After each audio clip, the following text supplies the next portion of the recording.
Mets guys feel just about ready. They're huddling at home plate with the lineup cards, and we will have 78 degrees at game time. Humidity's up there because of some of the moisture in the area at 71%. This infield's been put through a lot. They just got finished watering it down after the rain delay. So let's check in on the Nats lineup, and Trey Turner back in the number 2 hole today. In this series, he's 2 for 10.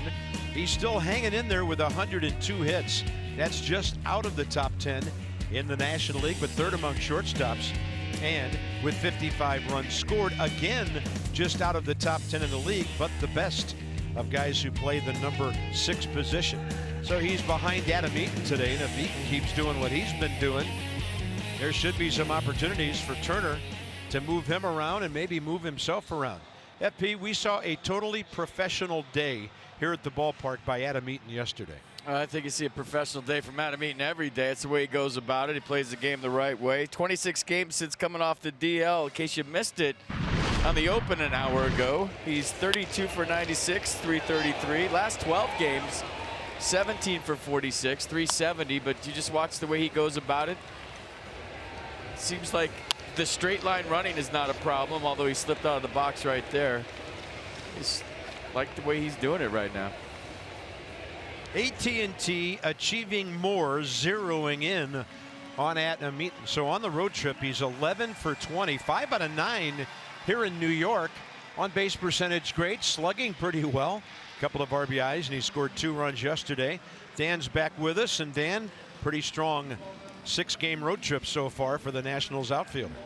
Yeah, he's been going really well offensively, Bob. And Davey Martinez, talking about Adam Eaton earlier on today, says he's been awesome for us, and said lately he's been working great at bats. He's doing whatever he can to get on base. But what he's really noticed in terms of Adam Eaton of late that is a positive indicator is kind of what you guys highlighted a little bit. It's his base running and the fact that he's willing to steal some bases now and kind of test things out. Davey said you can tell he's feeling more comfortable in his legs, that he's feeling healthy, he's feeling strong. So the offensive elements in the batter's box are all positives for Davey, but what he's seeing from Adam Eaton on the bases, just as big of a positive, if not even more. Well, the Nats want to get something going against Corey Oswalt today, 24-year-old rookie, and his repertoire. Dan get kidnapped yesterday? I'm glad he's back today. It's good to have him down there. 0-2 at the 6.75 ERA. Pitched a career-high 6 innings last start, July 9th against the Phillies. Struck out a career-best 7. 3-1 loss last time through 87 pitches. So 0-2 with the 6.75. Hopefully the Nats offense can figure out Corey Oswalt quick here and put up some early runs and play some downhill baseball today. Yeah, it would be nice to get an early lead. Defense for the Mets behind Corey. Conforto, Nimmo, Bautista the outfield. Rosario Cabrera turning 2s up the middle. Reyes and Flores at the corners, and Devin Mesoraco behind the plate. Yeah, 2-year point. First 2 innings in the 3 games of the series, the Nationals have been outscored 8-2. Oswalt, by the way, only gave up 1 hit in that last start, but it was a bizarre one. It was a bases-loaded double to Aaron Nola, the Philadelphia pitcher. So 3 runs on that 1 swing. He struck out 7. As mentioned, 24 years of age, and the Nats see him for the first time. Matt Adams, doesn't matter who he's seeing, he's doing the job. So 11 for 34 lately since his return from the DL, and he's hit 2 homers in this series. The Nats on the road were 20-8 at one time. They've lost 16 of their last 21. So they've gone from first to worst away from home. And the Mets trying to win a series for the first time since mid-May. Washington, 244 batting average, 9th in the league, 9th in runs, 5th in homers. And we'll be getting underway here after a 40-some minute rain delay. It's 1:57 in the Big Apple. So a 47-minute delay, and Adam Eaton steps in, having a great week and a really good weekend. This one's in the air, though, out to center. Brandon Nimmo.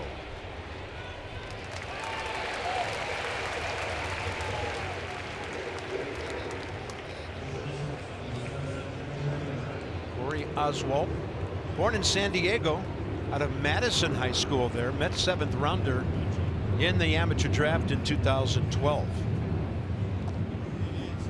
Trey Turner.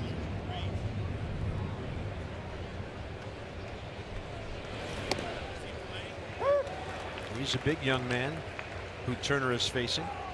And Trey's numbers, a couple of hits in this series. 6'5", 250. And goodness gracious, that bat did everything but shatter on a pop-up to the pitcher. 2 down.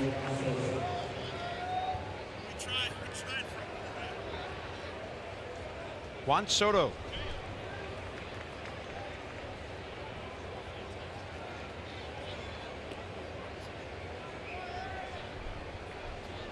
And check this out. This ball just kind of ran all over Trey Turner. He's got the leg kick up, and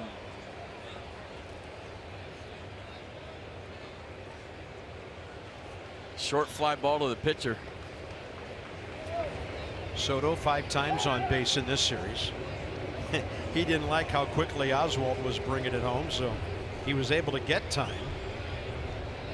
Shift on.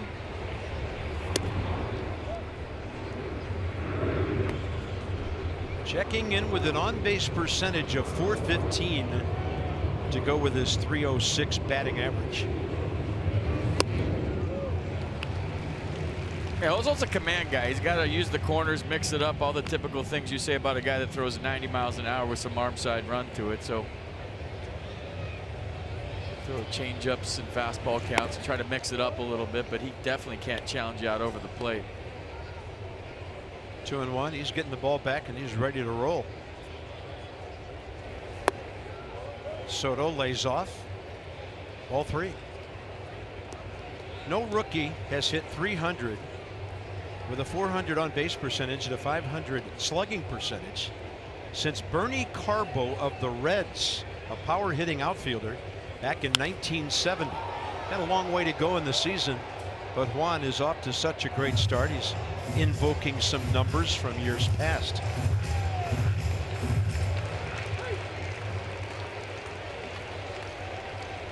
.3-2 here in the top of the first. And he got under that one. Wilmer Flores measuring the foul ball. And the Nats go 1-2-3 with Jeremy Hellickson about to work.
Doing walking out to the bullpen. Well, it's one of those days, the Sunday before the break.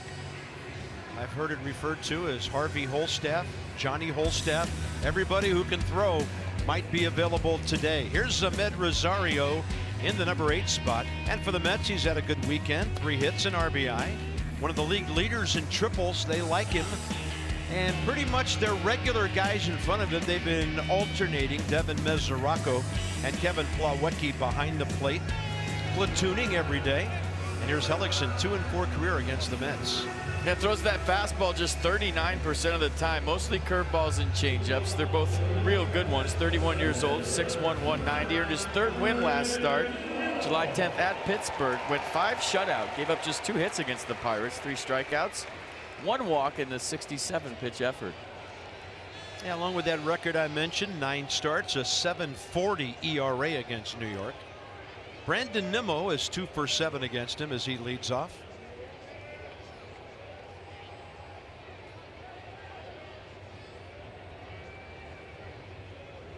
Rendon, feet to the grass on the third base side, strike 1. Nimmo kind of scuffling into the All-Star break. He's 10 for his last 61. And as you saw, 3 for 14 against the Nats. Good breaking ball. 0-2. Sharp breaking ball. Usually he throws the get over breaking ball first and then bounces it late. That time he just went to the A breaking ball. That was nice.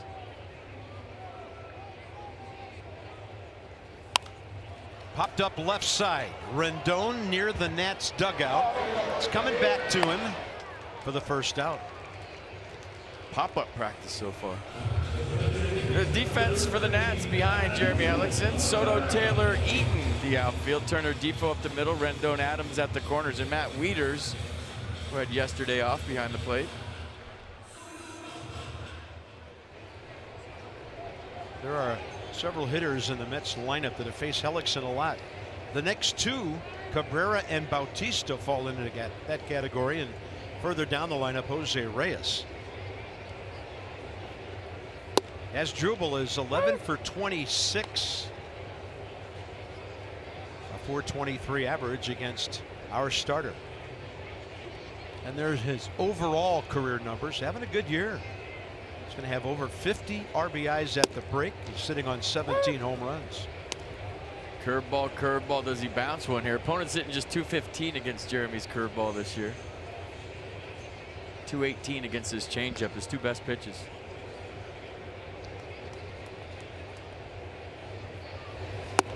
Got him.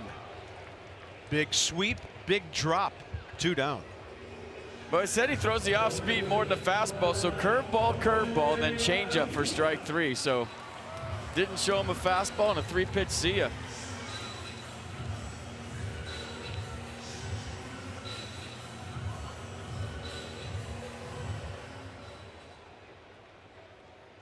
Might see some more of the curveball right here to Bautista.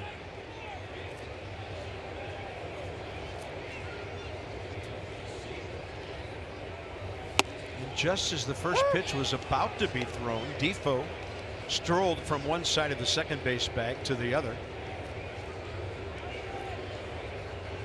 Bautista 12 for 35 career against Jeremy.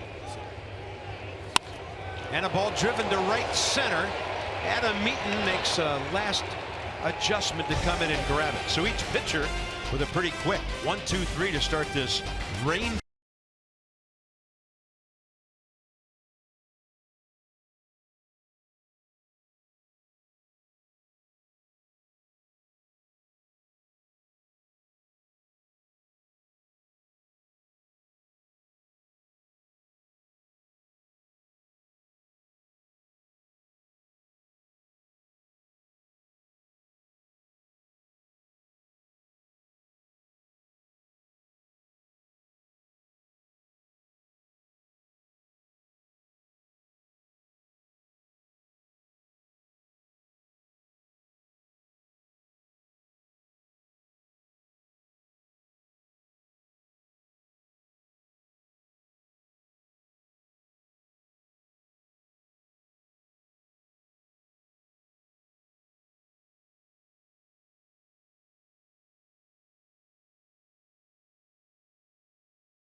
Nationals baseball on Masson, brought to you by PNC Bank.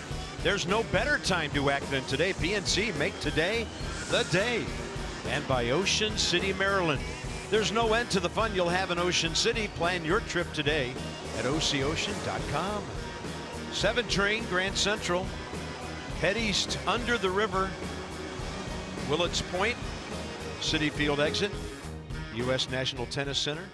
So, life of a leadoff hitter. Matt Adams quizzing Adam Eaton. What does it look like? What does his fastball do? It's half your job as a leadoff hitter is when you go back to the dugout, everybody asking you questions, especially when you haven't faced the guy before. And he got his up in the zone fastball in there to Rendon. Anthony, a good weekend, 5 for 12, 6 for 13 with that swing. Batting average climbing above 285 with that base hit. And there goes a no-hitter. I missed it yesterday. I'm not missing it again today. Anthony Rendon, little 5.5 hole action, foot down early. And a ground ball that's a hit. Barreled it up. Save the tape, gentlemen. Hey, it's hard to get hits for a left-hander on the ground. Look what Matt Adams has to face every time he goes up. Matt is 2 for 7 with 2 homers and 2 walks in this series.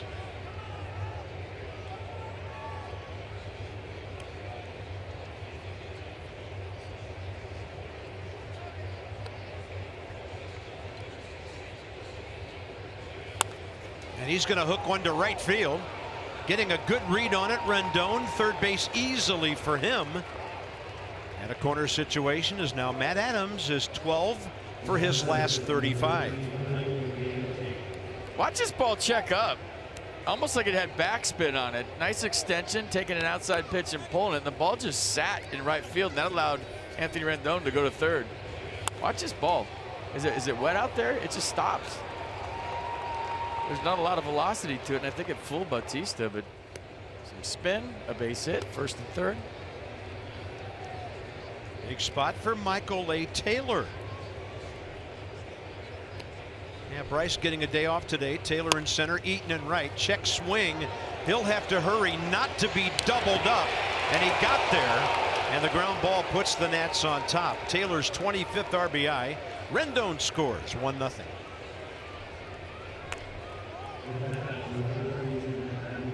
Yeah, put it in play, good things happen. Check swing, little excuse me, and if it was hit harder, it might have been a double play, but Michael A. Taylor busting it down the line. It's a good trade of runners for the Nats.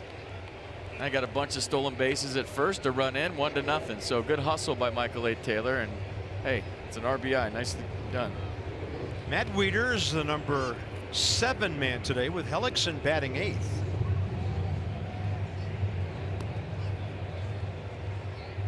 So they're going to really overload the right side. Michael was off to a walking lead, and Oswalt tried to throw in behind him. Here's a shocking stat. In the month of July, the Nationals have stolen 3 bases.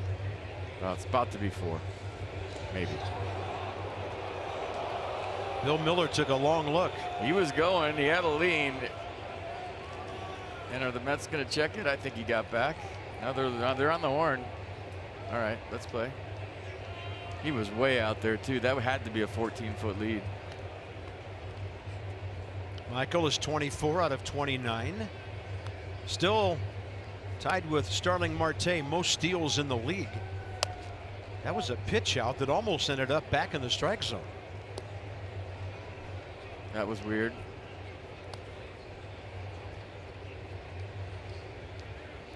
Pitch out-ish.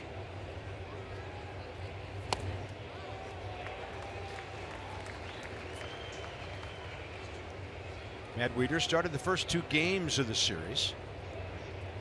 Had a base hit his first time up Thursday night. Had a walk that night. Overall, he's 1 for 7. Taylor holding. Oswalt pretty quick to the plate. I don't know if Michael A. Taylor can get a jump off him. We'll see.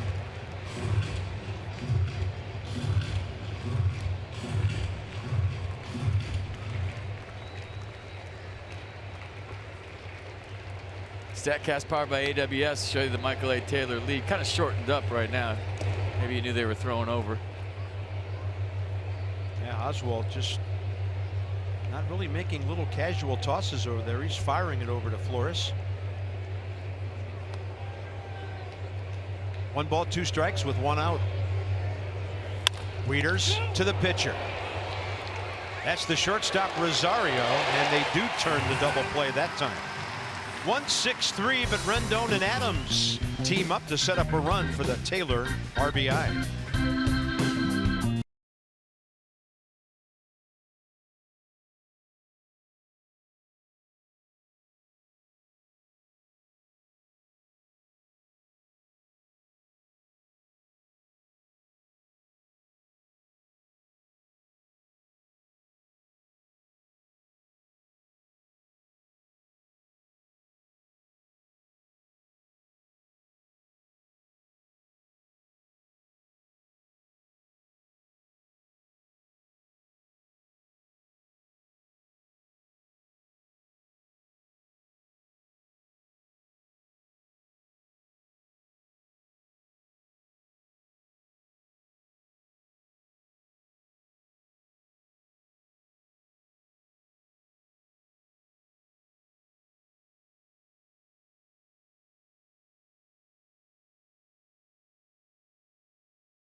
City Field after Jeremy Hellickson's last start, 5 really strong innings against the Pirates. I asked Daniel Murphy what makes Hellickson so effective despite the fact that he doesn't have the high velocity or the overpowering off-speed stuff that we see around the game these days. He said that Hellickson is an old-school kind of crisscross pitcher.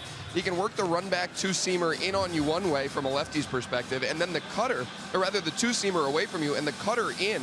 And he also has a curveball and changeup, which Murphy says he can throw in any count. He said that makes him really tough to sit in one zone or on one half of the plate, given the fact that he can throw anything at any time. He also cited, guys, the backdoor cutter to Gregory Polanco that Hellickson threw in that start against the Pirates, which locked Polanco up for a called strike 3. Murphy said that pitch, from Murphy's perspective, was the last thing he would have been expecting there. So he said Hellickson does a really good job of keeping hitters guessing with movement going at you and away from you. 67 pitches, a good ratio, 45 strikes in that 5-1 win over the Bucks on Tuesday. Walked 1, struck out 3, just a couple of hits and 5 very good innings. Jeremy is 72-70 career, and today marks his 210th career start. Conforto, Flores, Mesoraco, bottom of the 2nd for the Mets.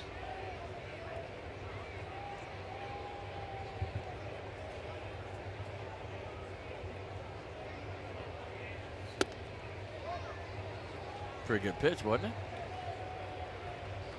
Marvin Hudson, 21-year veteran behind the plate. Where'd this miss? Huh.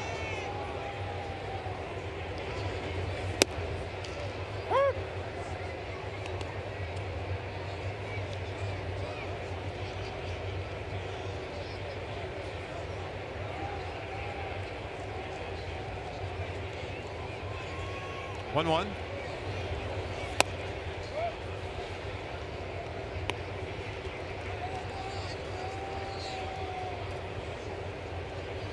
Where you're thinking fastball, and you usually don't get one from Jeremy in this count. We'll see what they decide on. Looks like they're coming in. Cutter. Under his hands, ball 3.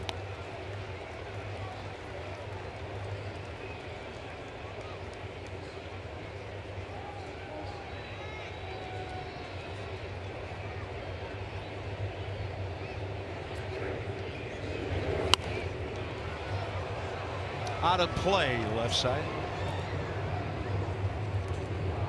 Good try. Fight begin for it. There you go. He got it. Missed it the first time. Now he's going to give it to a kid, right? I hope so. Don't you have to nowadays? I mean, if you don't, you just booed right out of the stadium. Do you think you should? Every time? Yes. Just any kid? What if the kid's a brat? You still give him the ball? They might rehabilitate him. Off to the left side. Hey, foul balls are magic. Exactly. And I've seen him do that. What if he's a little punk? He's still getting the ball, right? A little lecture and then the ball, maybe. There you go. Those guys aren't. They're ready. Comb their hair with a pork chop, though. That's a fastball off the plate. Not by much. And the Mets have their first base runner. Let's go inside the numbers presented by PNC Bank. Make today the day, so you can depend on Jeremy Hellickson. I mean, these numbers are very typical of what he does throughout his career. 8-4 is the big number for me. The Nats win 2 out of 3 every time he pitches, and he was out for the equivalent of about 5 starts or more with the hamstring strain. And he was missed. There's Wilmer Flores. Big time miss. He can pitch. He's not missing by much right now. That was a tough walk. He's all over the plate. Might be a small strike zone today for Marvin Hudson.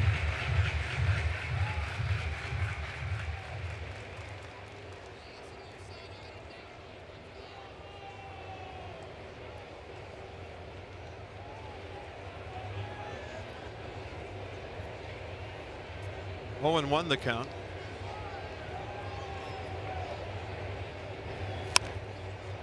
Little spinning ground ball to the right side, and Matt Adams took the shore out.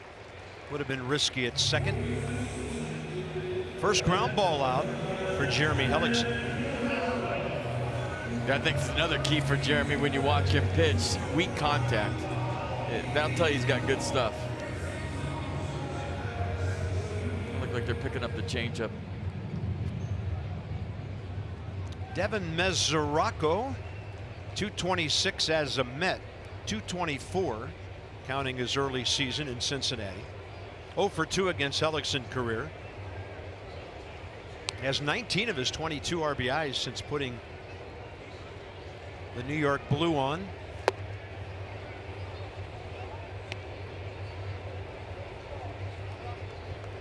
This is a cutter? What is this? Changeup. You got a good change going so far in this one.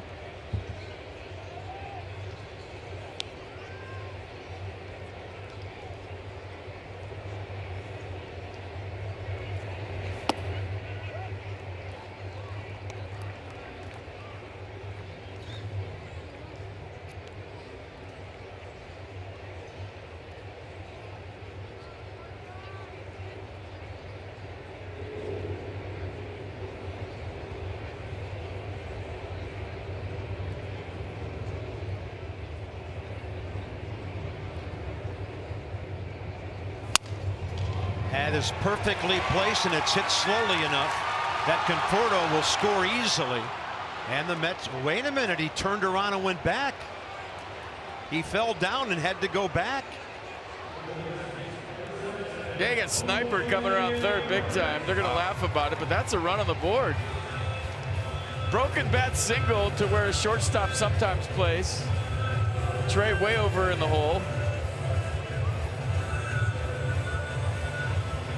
And then watch Conforto come around third. He just tripped and fell. Right there. Man down. Well, the Nats get a break. Reyes is hard to double up, but you never know.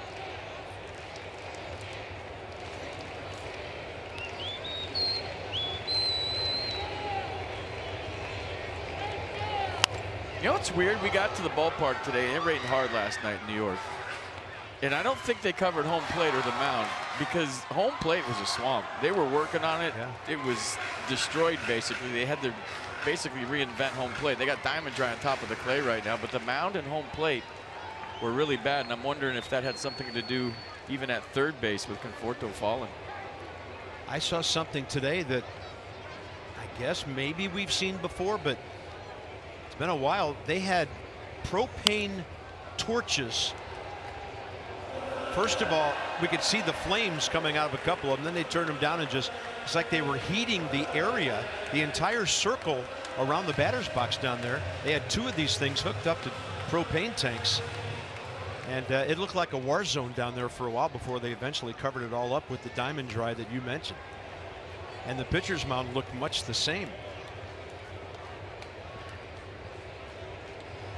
Then we had the strange delay, and then they watered down the infield and the area in front of home plate. Reyes to short. Long way to go for Defoe, and he didn't have a chance on the relay. Bodies flying everywhere on this infield. It's got to be the field. I mean, you kind of giggle about Conforto falling around third. Trey Turner just fell. Wilmer Defoe fell over Trey Turner. They almost turned that. I mean, there's a lot of stuff going on here. Watch. Turner has to go over here. He falls on the flip. Beautiful turn by Defoe on the jump, but watch Defoe as he follows through. He kind of runs across and then jumps over Trey Turner and falls on the other side of shortstop. So there was, what, 2 plays and 3 men down. People are falling all over. It's like they're on skates right now. I don't know if it's safe, Carp. I'm serious. That was wild. Number 8 hitter Rosario. And you don't want to fall asleep on Reyes here. Doesn't run nearly as much as he used to. And with that in mind, to throw over. Pretty turn by Defoe to make it that close, though.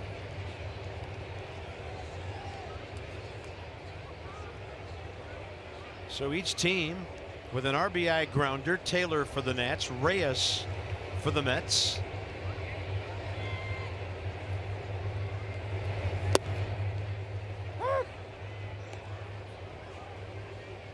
So a pretty turn by Wilmer here, the jump throw. Look at the soil's just loose, and then Wilmer, after the turn, trips over Trey Turner, and then he went down. They were both laying next to each other.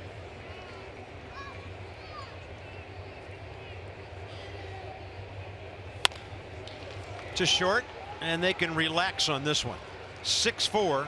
That's it for the Mets in the bottom of the second. Teams have traded runs early in the last game before the break.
Alex and Defoe and Eaton straight ahead.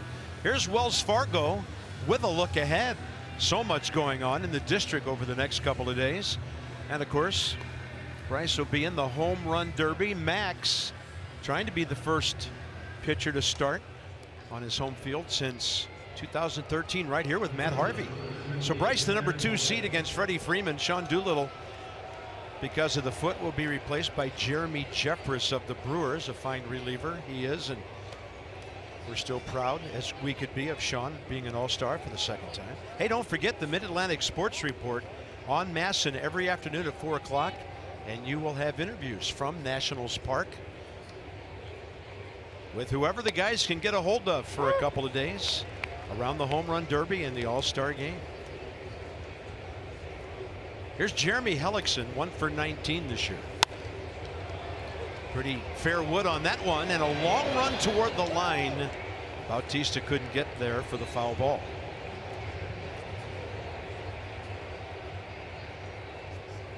That Facebook game, we interviewed Jeremy Hellickson in the middle of the game and asked him who had the best swing on the staff, and he said, I do. So, okay. I like it. Take that, Max. I said, I haven't got my hits, but I think I have the best swing. And I like that answer. You know, usually you're like, oh, well, so-and-so and so-and-so. No, he's like, Well, I do. Hey, Max claims he has the best pop-up slide in all of baseball. How many pitchers ever get to experience such a thing? If he's not starting Tuesday, it's a crime. Yeah. 0-2, and that one upstairs. Pretty cool article on Max today in the New York Post. If you get a chance to read it, a little Q&A with Max Scherzer. Hellickson hits one to deep short. Rosario able to plant right on target for the first out in the third. And Wilmer Defoe batting ninth is next. Yeah, one of the cool questions they asked Max is, why aren't you afraid of sharks? Because he talks about scuba diving and how cool it is to go down and check out great whites, tigers, hammerheads. He said it's different when they see you in clear water. He said that when they usually attack people, they don't see well. So when you're down there and you have bubbles, it actually scares the sharks and they stay away from you. Well, they don't want a fastball high and tight. That's cool. That's cool for Max, but I'm not taking that chance. They say you got like a 2% chance of getting bit by a shark. You have a 0% chance if you stay on the beach. 0. Well, here's a chance for you. His opponent's batting average is 180. So you have an 18% chance out of 100 of getting a hit off that guy. I don't think he's scared of anything. Breaking ball down and in, 2-1 to Wilmer, who checks in at 245. 266 left-handed.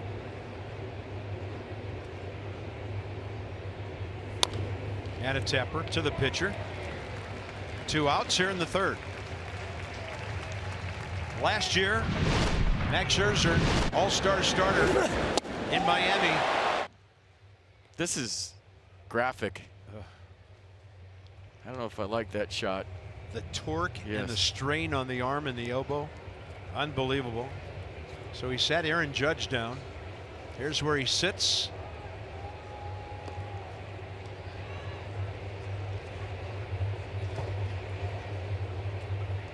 Jacob deGrom, Ross Stripling of the Dodgers, Aaron Nola, the only 3 with lower ERAs. Max tied with Nola for #1 in wins with 12. Here's Adam Eaton, fly ball to center first time. They want to jam him. It's well off the plate, 1-1. Aniel De Los Santos is pitching for the Phillies today, and they have a 5-0 lead on Jose Urena and the Marlins in Florida. Braves are ahead in their game, 4-0, and the Nats are tied here with the Mets. A 3 ground ball inning for Corey Oswalt.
first goal today. In the Uber, everybody out in the streets, all the bars, all the patios watching the game.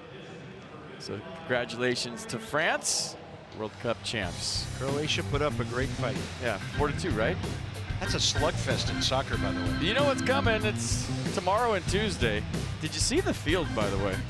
The ballpark looks amazing. The field is stars and stripes. It's gorgeous. So soak that all in. We've been reading about it for 2 weeks now. You know what's coming. Bottom of the third, Corey Oswalt, the hitter, against Jeremy Hellickson. As a big league hitter, he's 0 for 3. Hellickson, 26 pitches so far, 21 strikes, counting that one.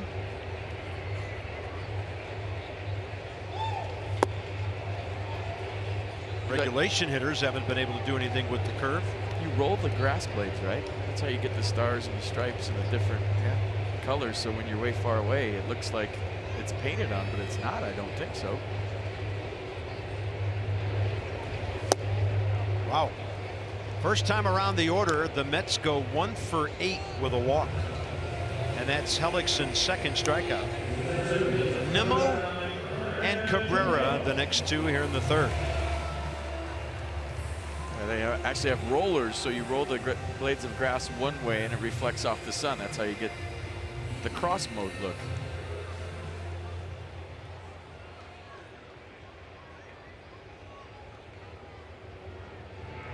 Beautiful. Brandon Nimmo, foul out to Rendon first time. He's going to turn that one around and hit it hard to right, and Adam Eaton backpedaling will reach and grab it. 2 down. Had it all the way, not a problem. The way he went for that, I was in my head going, uh-oh, that's over his head.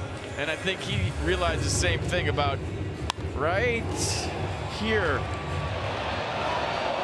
Just reaches up. Has the outfielder's glove on today. Talked about him having a left-handed catcher's mitt yesterday. Nice play. Nice adjustment at the end. Here's Asdrubal, who struck out. He saw 2 hooks and a change first time.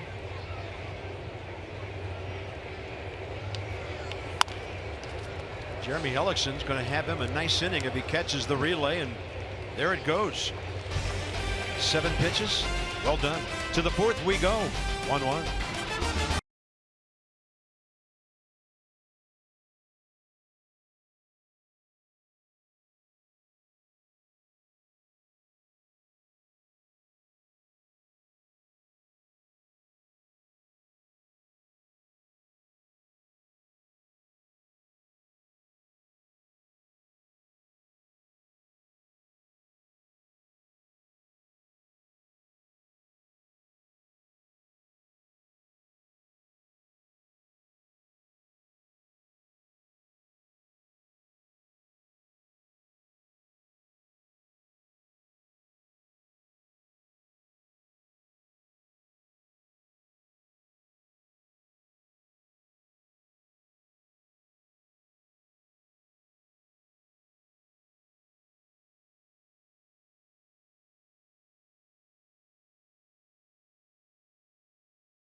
Nationals baseball is brought to you by the all-wheel drive RAV4 from Toyota.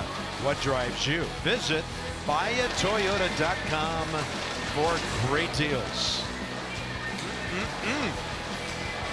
That's not just popcorn, that's premium popcorn, it said. That's right. The kernels look bigger to me. No idea what that means. Those things are huge. Top of the fourth, Trey Turner, Juan Soto, Anthony Rendon. A couple of pitchers dealing 31 pitches, Oswalt, and then 32 for Hellickson.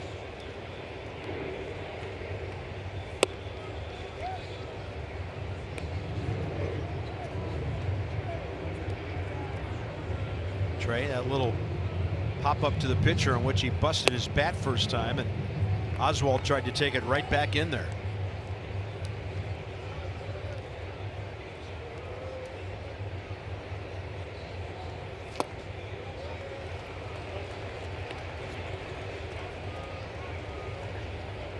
Like his work rate.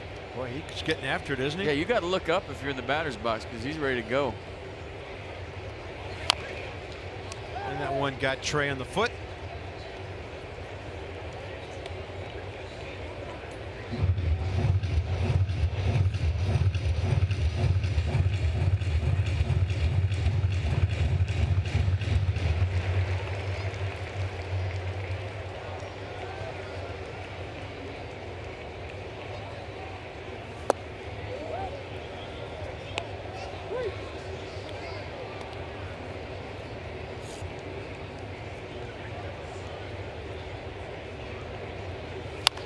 I just feel like today's a big game in the sense that if you're the Nationals, you want to get back to 500. You have 4 days off. So even into an off day, a single off day, you want to win. But with the All-Star break coming, end it on a good note, yeah, and then press a big-time reset and figure out how you're going to go about after the All-Star break of correcting things that didn't work in the first half. Whatever it is. Well, the Braves are in a big-time slump. They've lost 8 of 9, though they lead today. So nobody's shutting the door at the top of the division. No doubt about that. I mean, it's there if you want it. And I'm just holding out hope that they figure out a way to turn it around. Hover, hover, hover, and then now you got to go full throttle. Whatever that means. And hopefully the Zimmerman and Strasburg returns will have something to do with that. Trey Turner hits a daylight side of the ball, but it's right at Conforto and left. Soto next.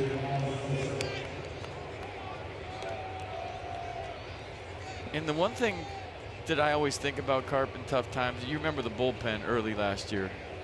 Mike Rizzo fixed it.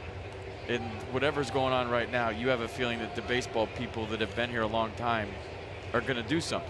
Yeah. And there might be somebody that's not even here right now that sparks this ball club in the second half. You just don't know. But you know that they know that things have to change if you're going to get to where you want to get to.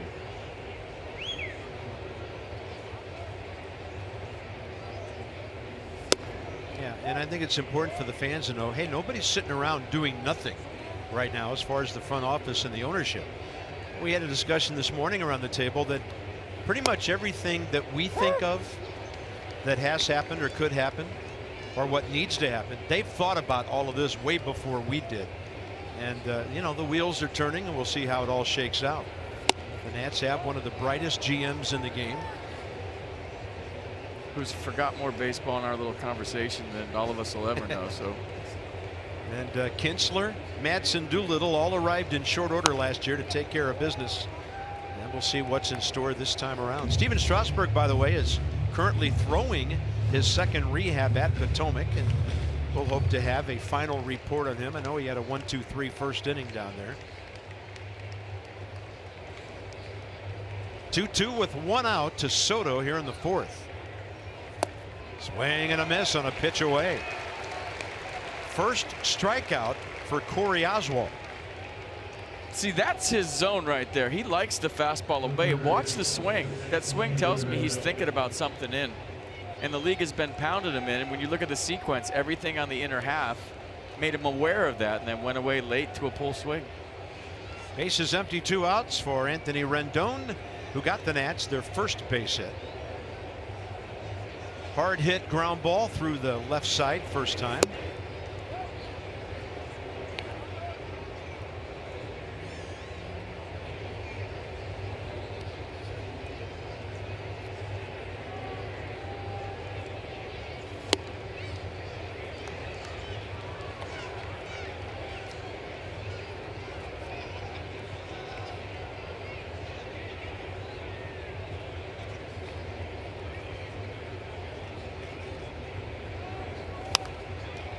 And a towering fly ball left field way.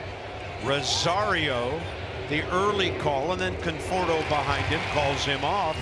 So the Nats have gone in order 3 of the first 4 innings.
I like it. The Stanley Cup shirt. Bringing his son to the ballpark. Father and son at the yard. Nats fans on a Sunday afternoon. There goes Mike Piazza. Did you see him in the background? All right, Braves are coming to town July 20th through the 22nd. We need you at the ballpark, and we need you to wear red and be real loud. Visit nationals.com for tickets. Big series. That's the one you want to get off to the great start in the second half. Reset, go get the Braves, and go from there. On to Milwaukee and Miami on the ensuing trip. 4th inning of work for Jeremy Hellickson. Some kind of ratio.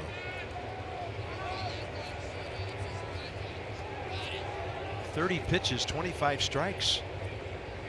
Bautista, that liner that was scary for a moment to Adam Eaton out in right field. Pitchers are around the plate. Hitters are hacking early today after the 47-minute rain/radar delay.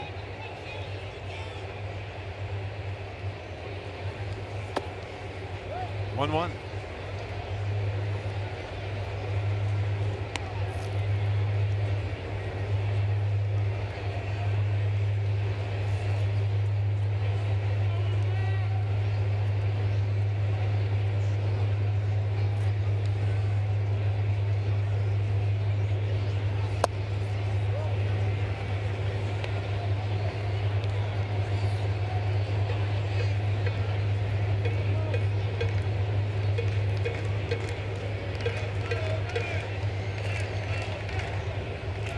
Shift on, 2-1 pitch.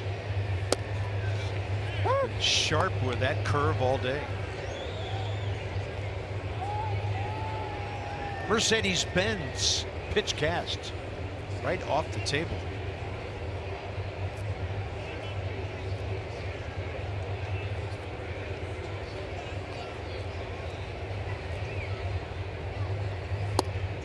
Got him looking. Started out on one side, went to the other. Bautista gave up on it. 3 Ks for Hellickson. Everything down the zone. The curveball sharp. And you saw the hips open up. Watch the hips from Bautista. He's looking in.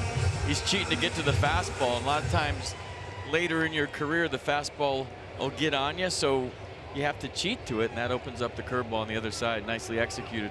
Wow. Maddox-like. As far as getting ahead of hitters, first pitch strikes.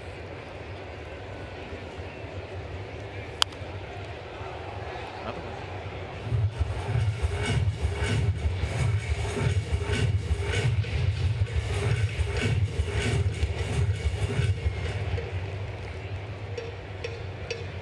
Conforto walked, came around to score eventually after the Mesoraco hit on a ground ball by Jose Reyes.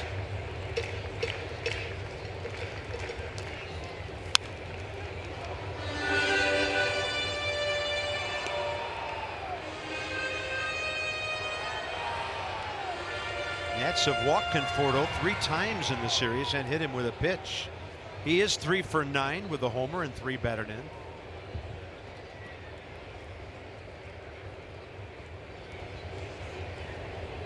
Target in. And Hellickson gets down and in. As sharp as we've seen him all year. Strikeout number 4. Change-up in. See too many guys throw change-ups inside, and I just think it's a good pitch because you recognize fastball. Your eyes tell you heater, and then you go to swing and it's not there. $44 donation to the Children's Inn at NIH for every strikeout by a Nats pitcher this season. Toyota K's for kids. Flores, ground ball to Matt Adams, first time.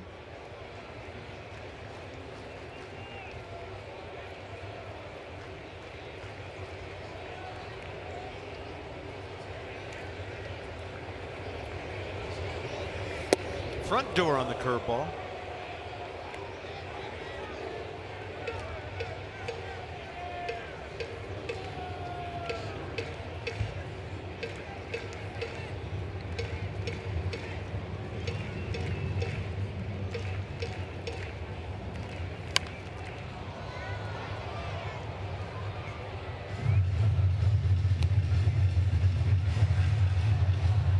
Hellickson, career ERA 4.09 with the Nats this year, 3.47 coming in.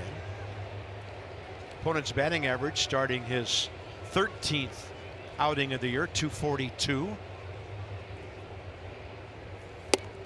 And the fastball plays a lot quicker after the changeup.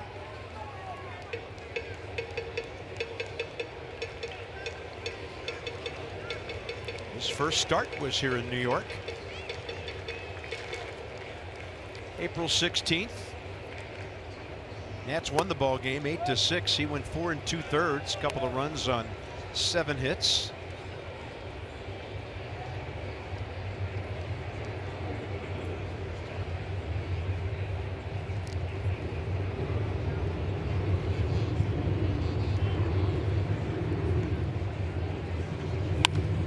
Ball hit hard out to center. Here comes Taylor.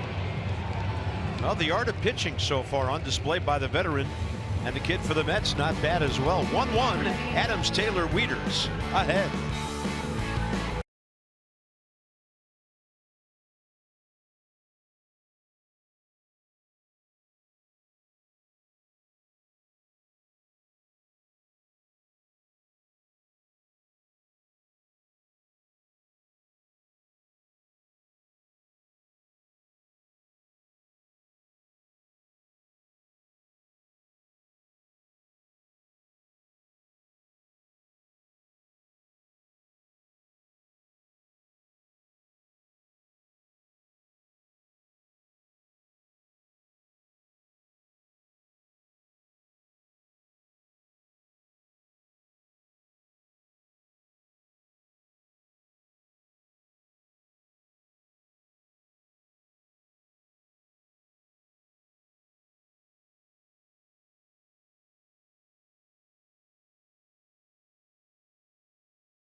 Top of the 5th inning. Matt Adams has had a nice series here in New York. It's on Friday, upper tank shot, and then yesterday lower tank shot. Just gets out of here. They would check it out, make sure it's a home run. Got a hug from Bryce. Washington, D.C. Lexus dealers donate $250 to the Children's National Health System for the first 200 home runs hit by the Nats this year. Lexus. Experience amazing. They're at 112. This man has 15 of them. 15 and 39 in just 67 games. 188 at bats, counting his single today.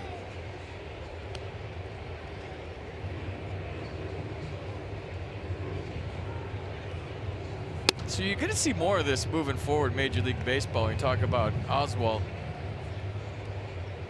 they have the 20-second pitch timer in the minors. So all these kids are coming up, and they have to pitch quick. I like it. And you look how he's working out there and his work rate right now. So you're grooming a whole nother generation of pitchers in the minors to work as fast as this guy is right now.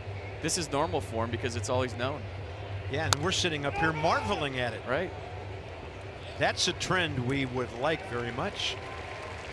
So Flores puts that one away. And it's not like we're trying to get out of the ballpark or anything, but it's just a better play game. The defense on its toes. You talk about this all the time. You're on the balls of your feet instead of on your heels, and better plays get made behind you. What are it, 15 seconds with nobody on and 20 seconds with a runner on? But there's some guys that are amped up, Carp, and they have to slow themselves down. So I know you're training a generation in, you know, pace of play, and you want action, but I don't think you can make everybody do the same thing. I don't know. That ball stops about 3 feet in front of the plate. Told you they watered that thing down earlier. So Mesoraco pounced to throw out Michael A. 2 down. But it is ideal. I mean, when you're on defense, you love a guy that works quick. And he's got a chance to get you right back in the dugout so you can pick up the lumber and do some damage. There's Matt Wieters hit into a 1-6-3 double play first time. So if you throw over to first, does the clock reset? He has 8 ground ball outs after getting none in the first inning. I would think so. It's got it, right? And if you're a base stealer, do you take off on 19? Knowing he's got to go? Yeah. Interesting.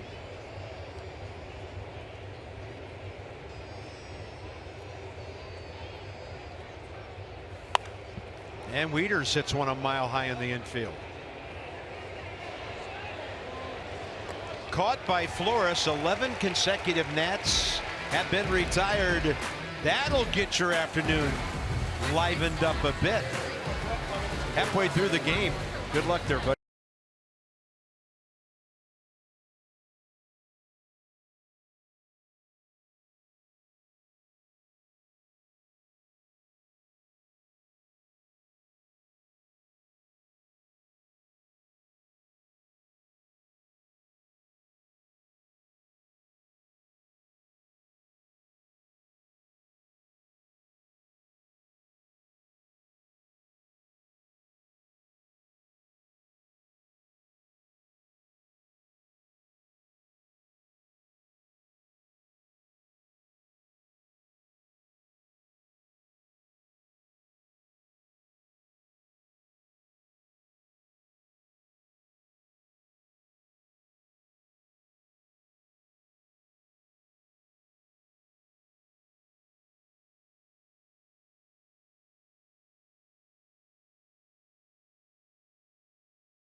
Rendon, knock, run. Corey Oswalt's been pitching well. Jeremy Hellickson's got it going on. 43 pitches, 34 of them for strikes. I did the math. That's like 99% strikes, which shows some Geico highlights. Nasty changeup. Nasty curve. Another filthy change. 15 minutes could save you 50% or more on car insurance. Visit geico.com to see how much you could save. Bottom 5. Mesoraco, Reyes, Rosario. 6, 7, 8 for the Mets. So 8 in a row set down by Hellickson. 11 by Oswalt in a 1-1 game. Hellickson was on deck when Wieters made that out, so that's why it's a little longer here before he's ready in the bottom of the 5th. Beautiful day now. Clouds have gone away and bright sunshine at Citi Field.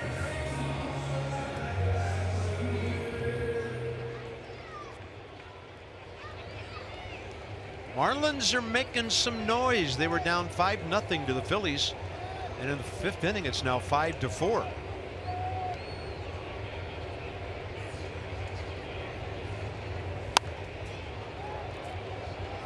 Well out of play by Mesoraco, who singled up the middle first time. Ball was actually to the left side of second base, right between where Turner and Defoe are stationed.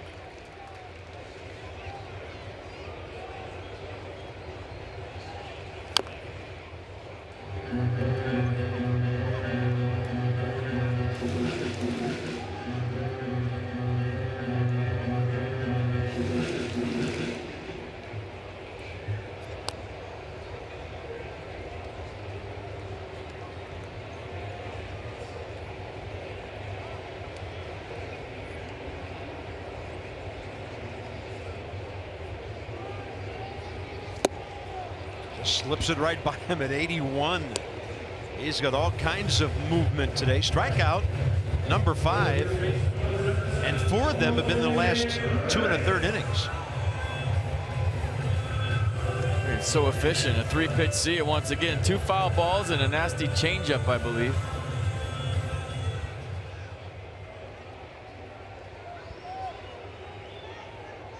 Reyes. Ground ball to short first time for the Mets' only RBI. After hits, actually a walk by Conforto and a hit by Mesoraco.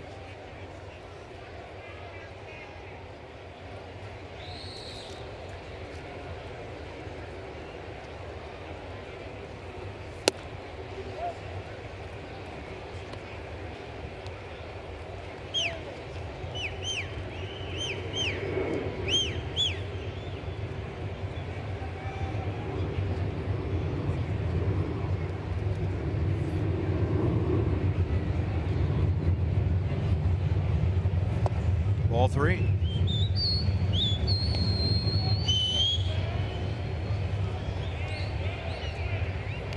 Seth Lugo.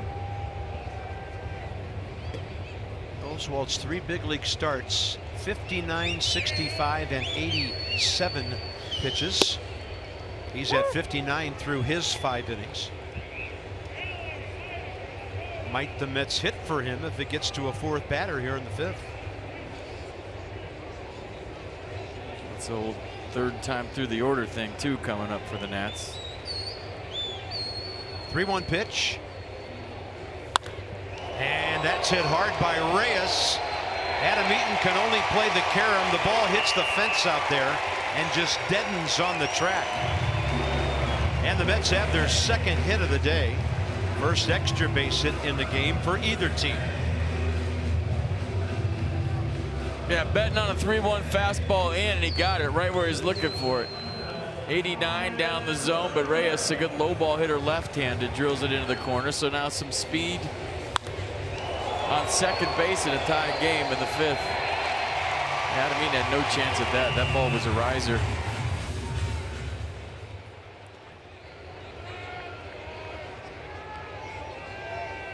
Marlins now lead the Phillies 6-5.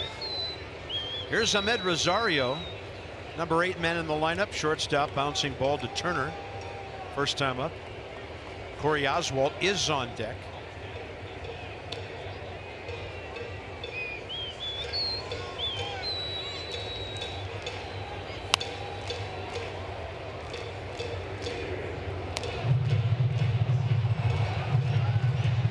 Look at Mickey Callaway and the Mets bench. He's going to get somebody. I don't think he's going to hit. We'll see.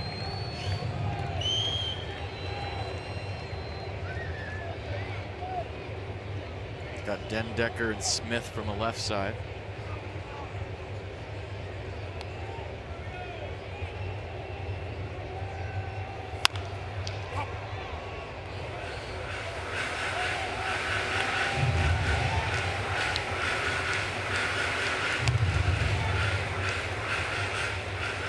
Yeah, with 2 outs, you'd probably walk this guy and force his hand. 1 out, runner in scoring position in this situation.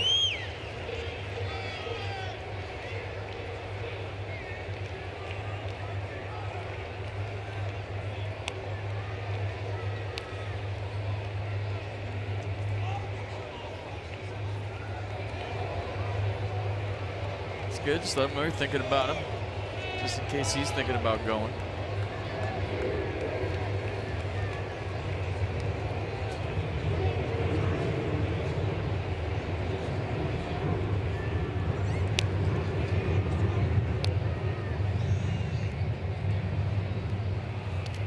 And that one bounces and gets away from Matt Wieters. Big 90 feet. Reyes to third, 1 out. Okay, now you got pitched for the strikeout all of a sudden.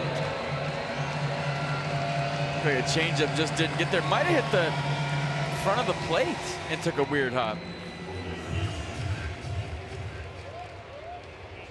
Infield in a 1-1 game, 5th inning.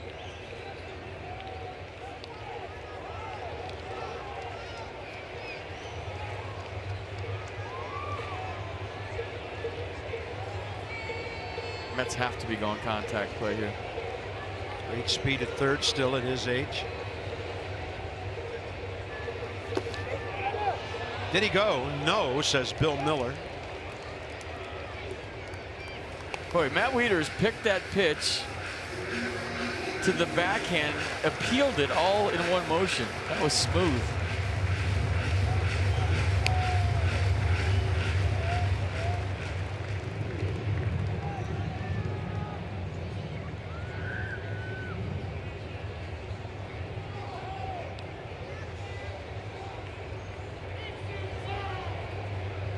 Two with 1 out. Swing and a miss. He does get the K. Number 6 on the day. Oswalt's been called back, and the Mets are going to go for the lead here with 2 outs and a runner at third in the middle of the game. Big time strikeout, much needed. Another pull swing to a fastball on the other side of the plate.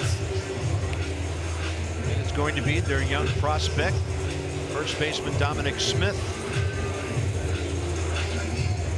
Smith will face Hellickson for the first time.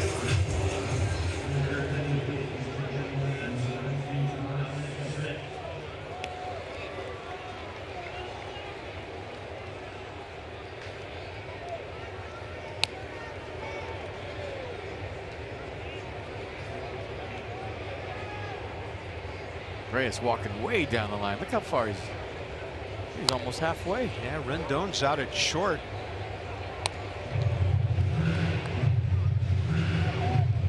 Dominic Smith as a pinch hitter, 0 for 8.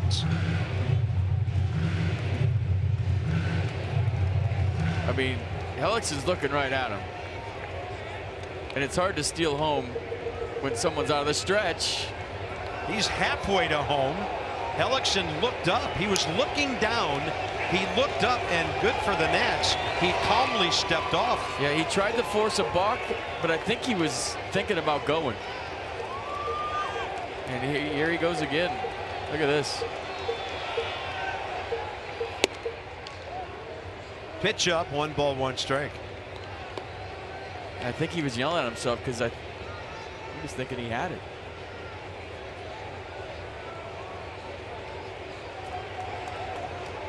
Anthony Rendon's cruising over now.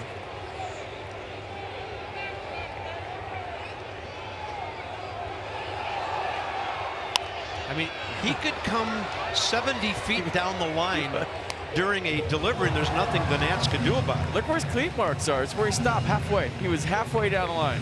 Watch this. I thought he was going here. I guess the one thing you could do ahead in the count is pitch out in case you got too frisky. 2 strikes now. He can't do it. I mean, you could, but if it's strike 3, it doesn't matter. AWS, biggest lead of the year we've seen. Look at this.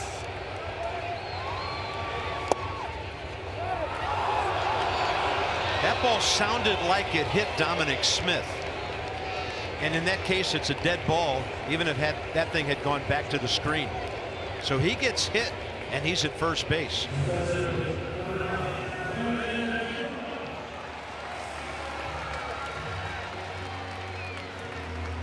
Just nicks his knee.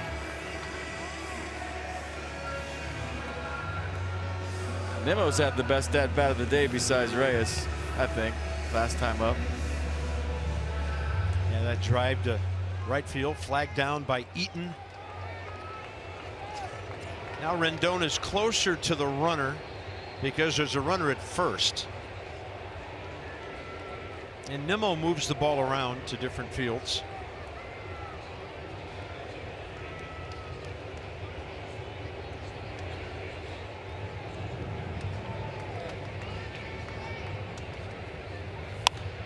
And this one in the air to center. So Mickey Callaway went for the lead. His starting pitcher out of the game as Taylor puts that away, and Jeremy Hellickson battles on.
Join T-Mobile in showing appreciation for all military by sharing a photo or video with hashtag #HatsOffForHeroes. For each post, T-Mobile will donate $1 to support veterans.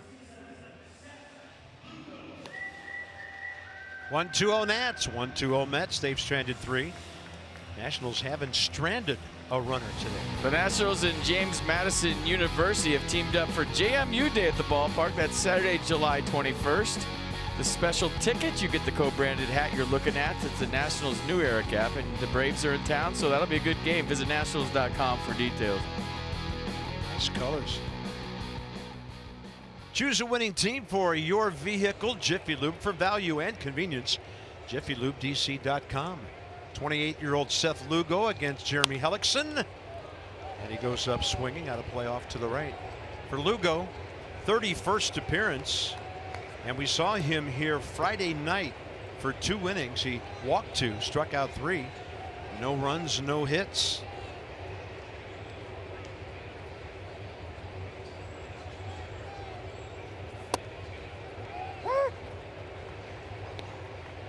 So a good outing for Corey Oswald. He retired the last 11 batters he faced, and the Nats had back-to-back hits in the second, and that was it against the first-year guy.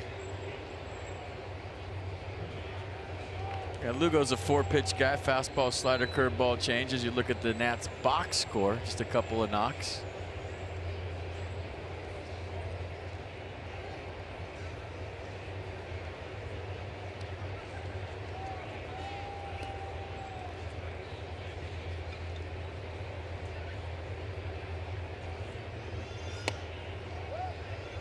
Now the Phillies must be a little shell-shocked.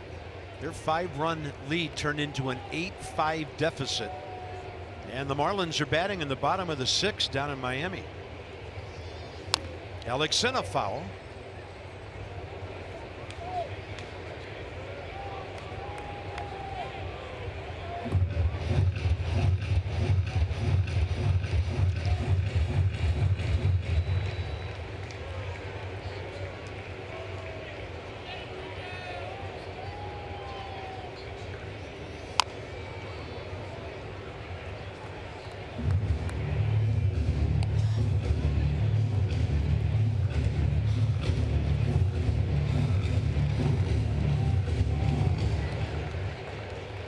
Hellickson's through his 5 innings on the mound on 61 pitches, 45 strikes.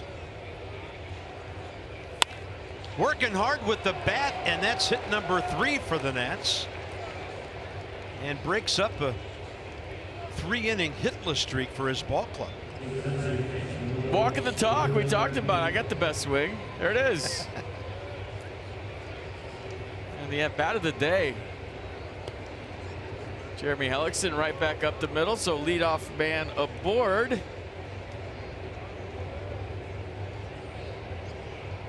Dare I say game on? Here we go. Wilmer Defoe showing bunt. Didn't like the call on the fastball, neither did the third base dugout.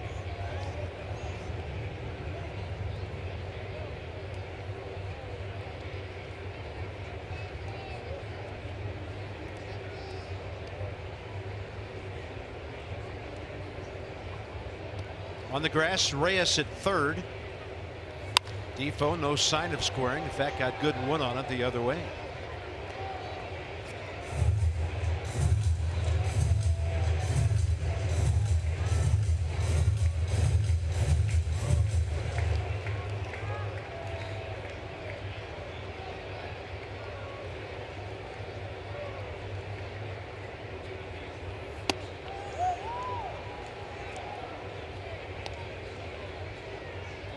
Tried to run it back.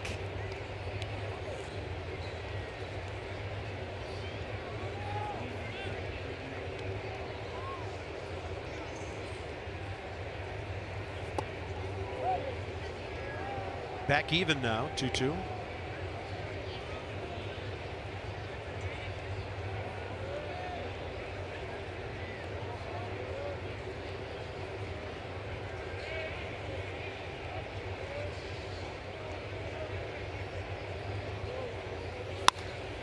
And this one out to center. Lugo had Defoe reaching. Nimmo for the first out. Back to the top of the order.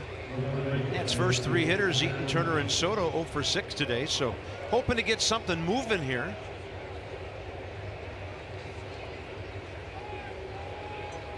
Adames hit a fly ball to center and grounded out to second.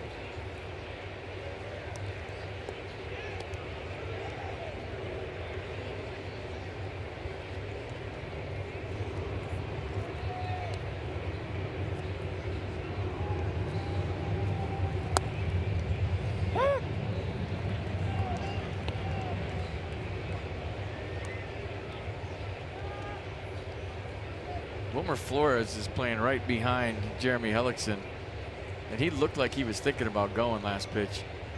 Look.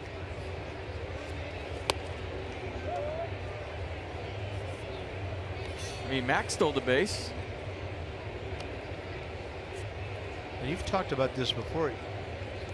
You don't just take off, but you work hard to get your lead, right? He's measuring things and looking like he's got something in mind. Forcing Flores to give up a little range.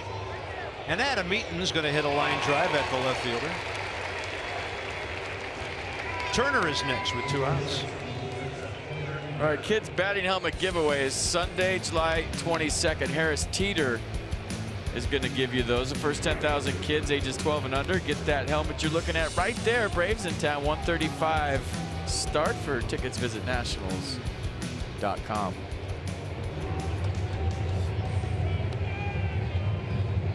Trey Turner lined out hard to left last time up. He showed bunt. Reyes was way back at third. Ball 1.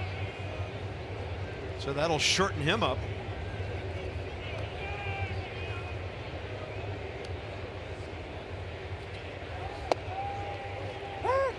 Front door on the breaking ball to even it up.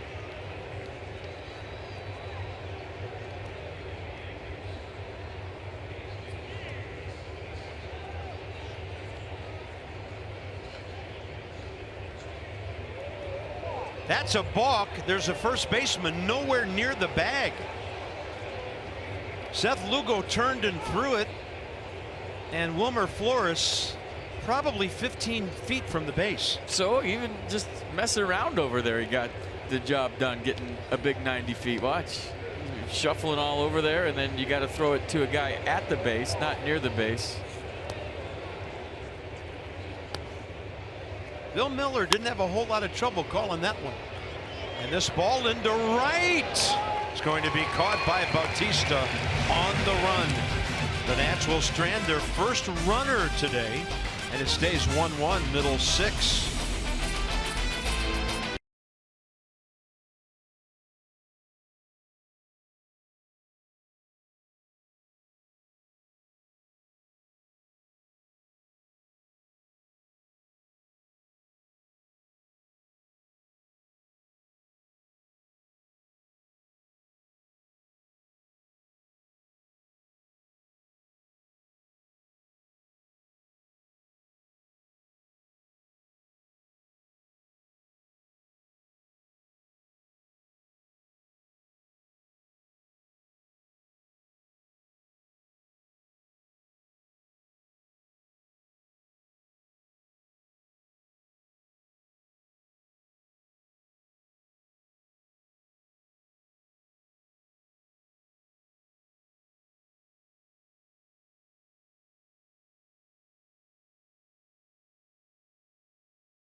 Two-0 Mets. Jeremy Hellickson was on base, so he'll be out of the dugout right now to start his way toward the mound. We got plenty of time to tell you about what Steven Strasburg did today. So 5 2/3 with the Potomac Nationals. 2 earned runs. Didn't walk anybody, so with 7 strikeouts, good command, 82 pitches. And there's no better time to act than today. PNC, make today the day. So Hellickson comes out, just starting his 3rd time around the order. He already got Nimmo in the 5th. And as mentioned earlier, all hands on deck in the bullpen today. Someone's running sprints down there. I think they want somebody to start throwing lightly. And FYI for our fans, Trevor Gott rejoined the bullpen for this one. That's Brandon Kinsler doing some light leg work out there. How about the Mets box? Their run in the 2nd. Conforto leadoff walk. Mesoraco and Reyes base hit and ground ball for their run. Only other hit, Reyes double in the 5th. So Jeremy Hellickson, who's had a fantastic first pitch strike day going, as well as the ratio, ready for the 6th. And Marvin Hudson just barked at the hitter as Drupal Cabrera said, come on, let's go. 61 pitches, 45 strikes.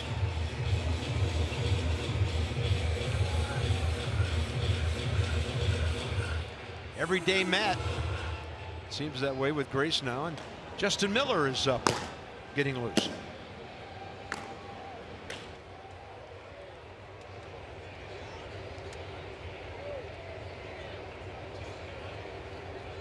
Cabrera strikeout and a ground ball to Adams.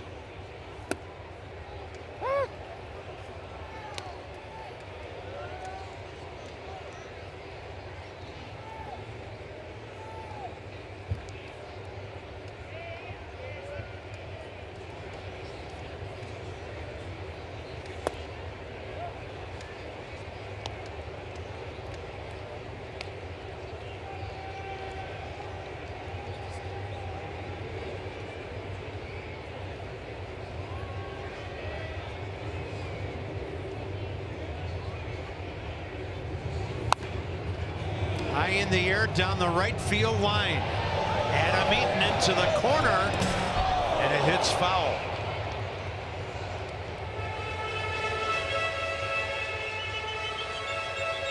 I thought it was foul, then I looked up and Cabrera was running, and I thought, uh-oh, that's got distance.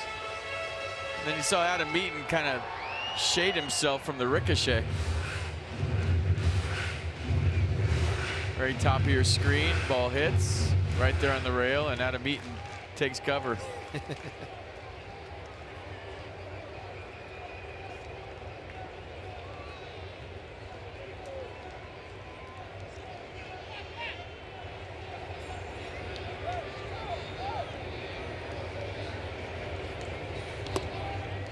That one bouncing out in front. 2 balls, 2 strikes.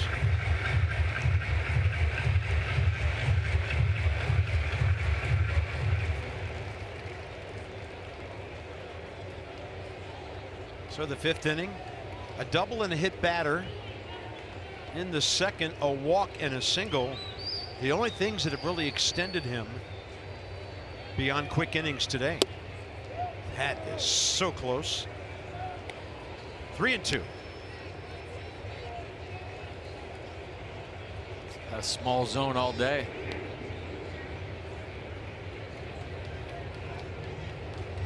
Bautista waiting, full count to Cabrera. Must have been high. Turned his back on Marvin Hudson right there. He thought it was a strike. And he just threw his hands out to his sides as if to ask, where was that? 2nd walk today. Usually if you throw 2 close ones, you get one of them. And I think that's what Jeremy's thinking.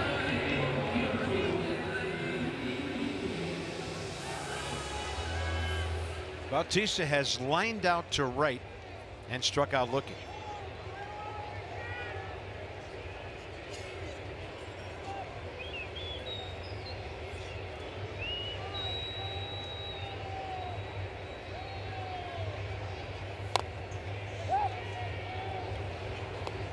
Make him aware of the inner half early and then go the other side late. We saw that last time.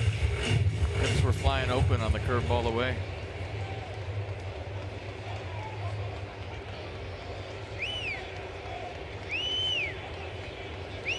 Here comes the curveball away. Maybe a cutter.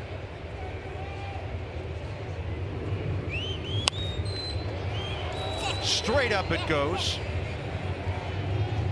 Trey Turner, first out, 6th inning.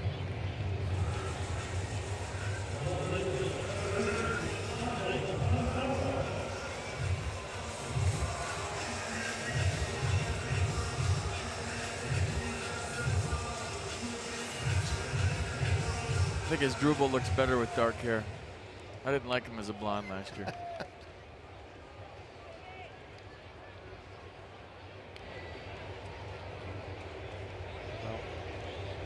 He's having more fun as a hitter this year. He had a pretty good year here last year, but he's really been good for the Mets.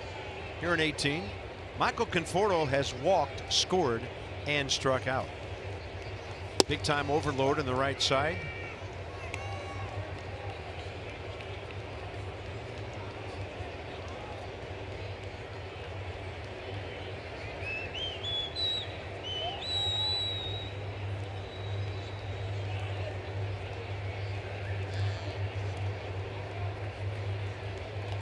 I was talking to a few players about the shift the other day, and they were saying that they'd like to see it outlawed for obvious reasons, position players, or at least modified to where you put lines on the infield, and that's how far you could go at your position.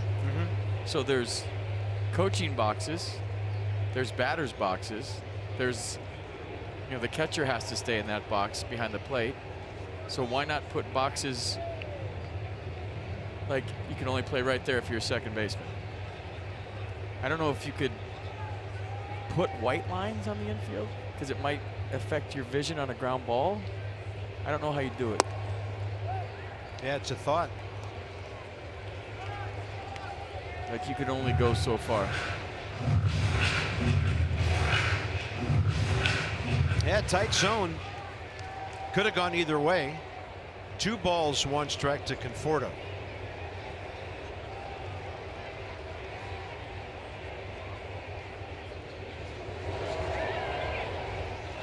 But I mean, with so much data now, it's just like if you give me the answers to the test. I mean, I'm going to say no. I mean, the teacher hands you the answers to a test and says, here, take the test. Yeah. You're going to say no? And pass. Here's why they're shifting. So I'm kind of in between.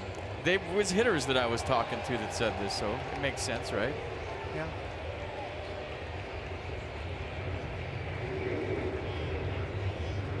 I mean, the way to counteract it is to hit against it, I guess. We've seen Conforto in the series go inside out swinging, hit some balls to left. I don't know. 2 balls, 1 strike. Right back to Hellickson. That's Rendon on the turn on the 1-5-3 double play. He was playing way beyond where we would have drawn a line by the way.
The All-Star Sale, MLB.TV, still going on. $39.99 your price to watch every out-of-market regular season game left this year.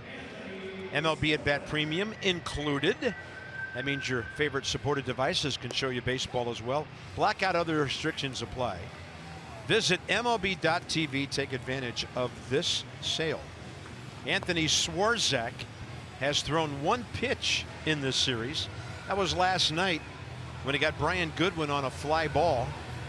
So here he is to take on Soto, Rendon, and Adams, top of the 7th. Yeah, 2 pitches, fastball 94, slider 85. Opponents hitting 339 against Swarzak.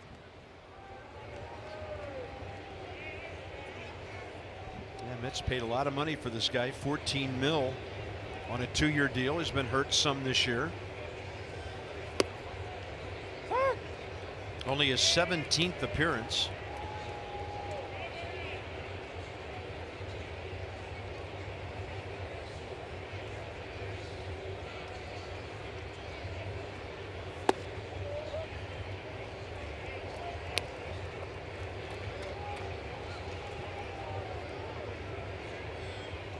Last year with the White Sox and Milwaukee, 70 games. Gave up 20 earned runs all year with a 2.33 ERA. Juan Soto with the big league stare down right there after ball 2. This would be a big swing if it's a strike.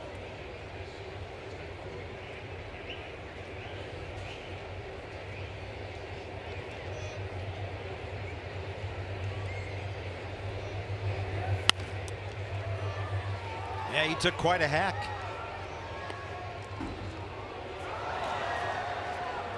Now Brandon Kinsler up for the Nats. It was Miller and Grace earlier. Well, if that's it for Jeremy Hellickson, what a start again.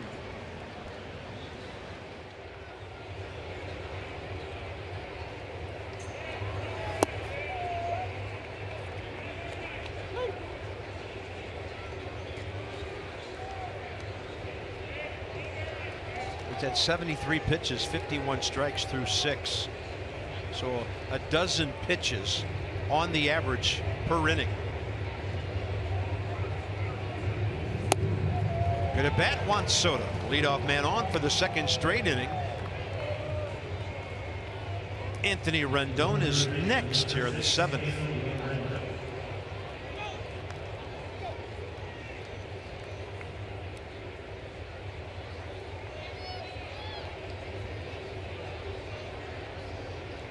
Second longest outing of the year, by the way, for Hellickson, who went 6 2/3 May 8th at San Diego.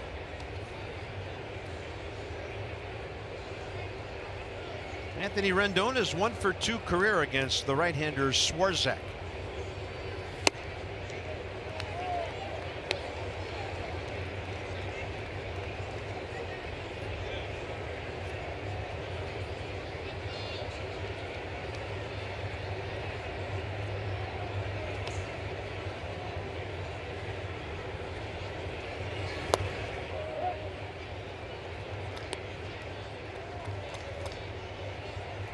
Got a lot of room on the right side if he's thinking that way. It looked like early in the count he was thinking bleachers, but look at the whole right side there. Batista deep, easy first and third situ if you find a way to get one through there.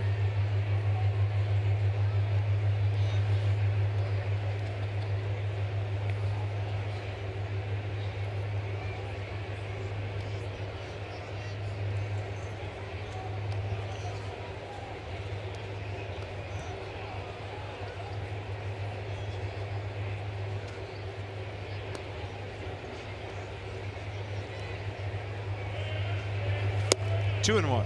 You know, you don't see it much anymore, but back in the day when your offense was a little stagnant, you'd see hit and runs. You'd see a manager try to jump start his offense by, you know, putting a play on. But whether it's Davey Martinez or anybody, you just don't see that in today's game. Everyone's waiting for that big tater, the 3-run shot, the 2-run homer. Well, Soto, and that ball appeared to hit off the bare hand of Asdrubal Cabrera. He just took off, and to his credit, kept going. Swarzak stepped off, and I don't know how Asdrubal's going to feel after this one, but I thought it hit his bare hand. Well, this is the greatest jump in the history of baseball right here. Watch this. That's a pretty good jump, and he kept going too. I like the fact that he didn't freeze because Swarzak didn't go to home. He kept going, so there's something. Not necessarily hit and run, but something. I like it. Cabrera, I guess he tried to barehand it to keep it going through. Yeah, he overran it to the outfield, and it was a bad throw, so he tried to use his bare hand. Check out some Verizon Exmo. Watch. Almost got it, but then what was he going to do? I like that Juan Soto just made something happen. The 100% fiber optic network means more speed. For more devices at once, visit getfiles.com. Ouch. Soto's second steal of the year. Best jump ever. Counts 2-1 to Rendon.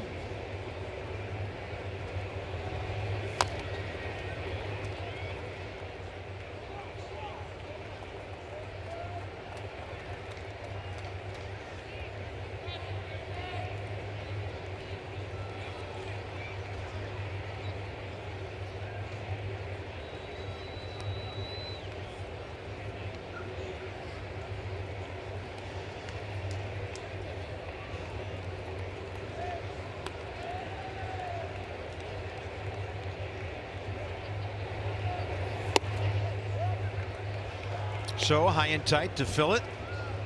Rendon in the series 6 for 14. Here are homers, 4 RBIs.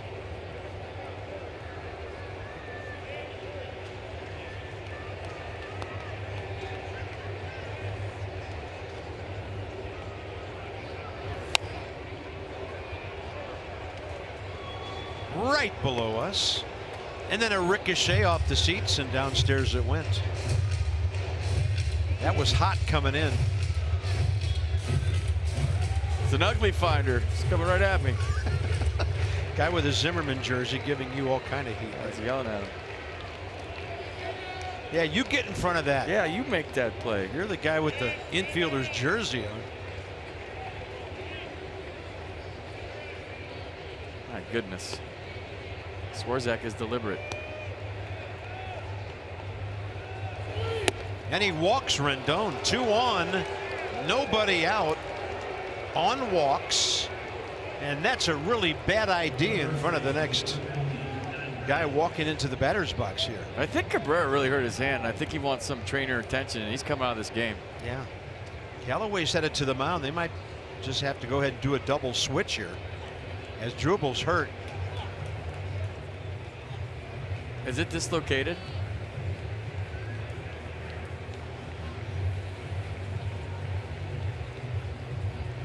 The ring finger? Swarzak faces 2 batters.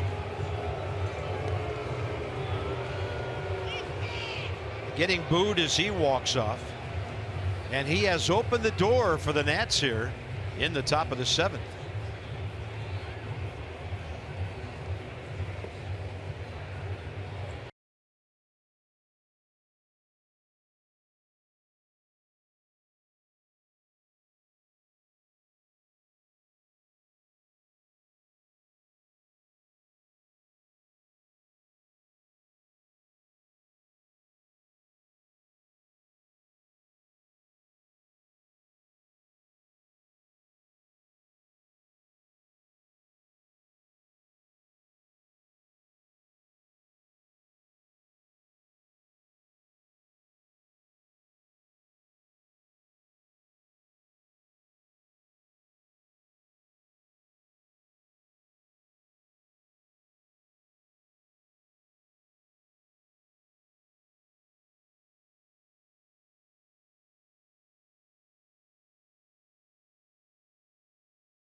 With 19, we used to sit there and go, what is he doing? And he'd always make it because he just shocked everybody. I think it's a teenage thing. Juan Soto just took off right there. And look at the throw. He kind of just yanked that almost like he had the thing. Did you see how he threw that? Yeah. Cabrera stayed in the game even after trying to barehand it. Yeah, he threw a couple of throws during the pitching change. Tim Peterson for the Mets. He faced one man the other night, Anthony Rendon, who reached on an infield hit. And then right after that, they brought in Jerry Blevins, who gave up the homer to Bryce Harper. So Matt Adams 1 for 2 today.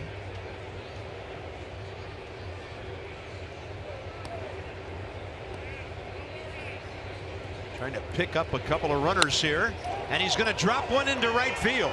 Soto around third, Bob Henley holding up the stop sign, and the bases are loaded with nobody out for Michael A. Taylor, and Matt Adams has another multi-hit game.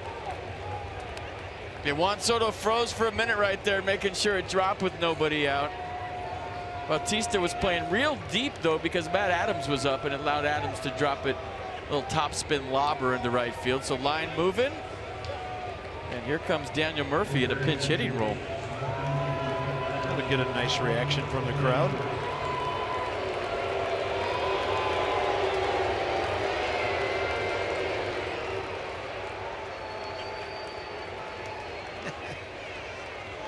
Daniel Murphy, as we all got off the bus this morning, spoke up and said, boys, give me a hard 9 and I'll give you 4 days off. Everybody had a good laugh about it, and here he is with a chance to take a big step in that direction.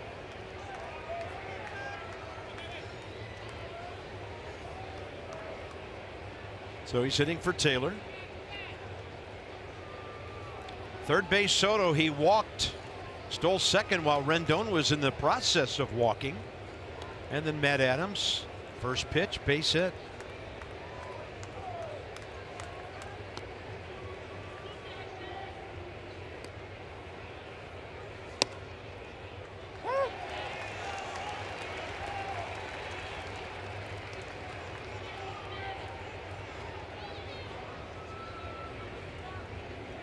As the song says, meet the Mets. He's done it a lot.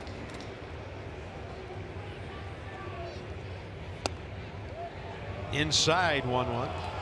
I think Davey Martinez going for contact here with the left on right matchup. Everyday players pinch hitting. How do they approach it? Pretty much the same as any at bat, or do they get more aggressive? They find out how hard it is in a hurry. Yeah. They'll tell you. Murphy's going to fight one off and drop it into right field. Soto home. Here comes Rendon. Daniel Murphy delivers a 2-run pinch hit. 3-1 Nationals. The Met killer. Just one last little shot to the Mets on the way out of town today. So good move by Davey Martinez with the pinch hit. He went to lefty against righty, and the lefty is a guy that loves to kill his old ball club, and he does it again. So just like that, a 3-1 ball game, and Murph comes through big time. Good hustle by Anthony Rendon. Line moving, same seats. And the Mets bullpen has not retired a hitter in this 7th inning. Matt Wieters is next, and then the pitcher's spot.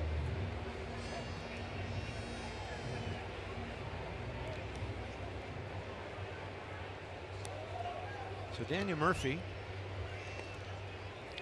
second pinch hit of the year, ups his RBI total to 12.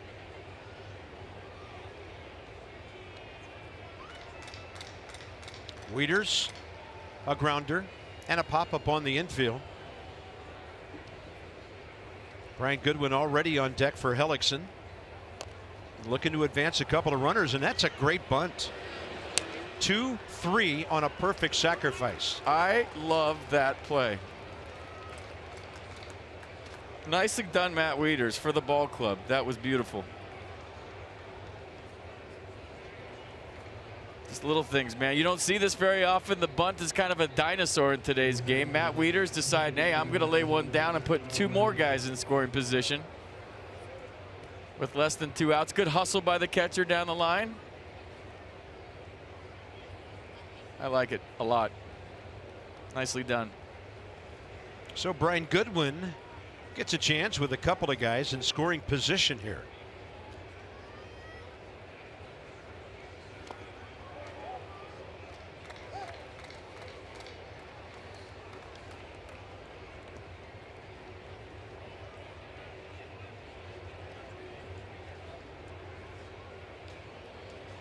Jerry Blevins.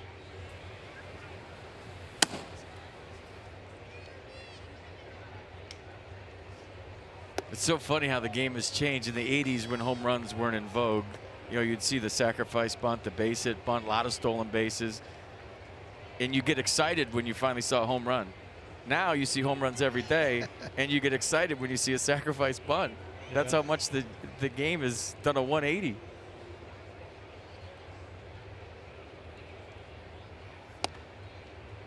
And I'm old-fashioned. I love that play. I think. Hey, I'm all for giving up and out when you're moving 2 guys. Well, wow. When you're a little stagnant too. I mean, you got to be creative and find ways. 2-1 to Goodwin. And he's going to get this one popped up to short center. Rosario out. Nimmo called everybody off and took charge. So that's an important second out for the Mets.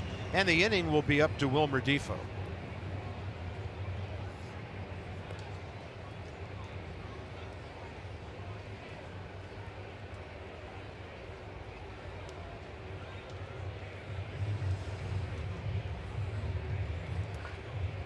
So they want Defoe to hit right-handed, where he's only 189 this year. Jerry Blevins on the way.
RBIs, way to go. Peanuts are back for a weekend series July 27th and 28th. There's fireworks Friday and Saturday night. First 1,000 fans will get an Anthony Rendon hat hair giveaway.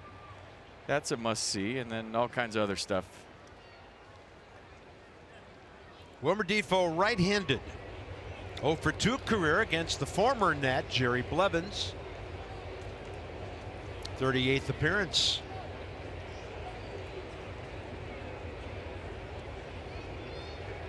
Blevins fastball, curveball change. Fastball 88.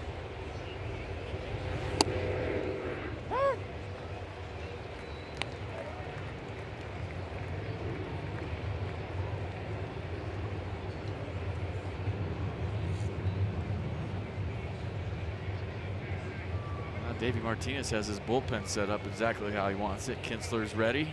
We'll see who gets the 8th, and we'll see who gets the 9th if it stays this way.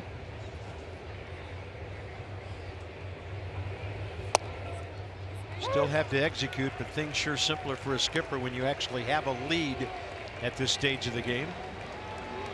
So Kinsler next.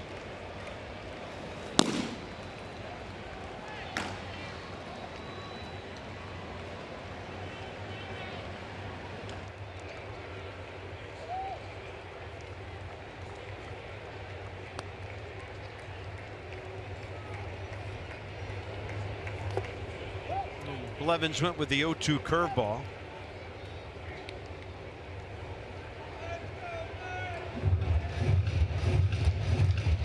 So a really good day for Hellickson. 6 innings, 2 hits, a run, 2 walks, 6 strikeouts. A double play ball, 73 pitches, 51 strikes. So Murphy 90 feet behind Matt Adams here.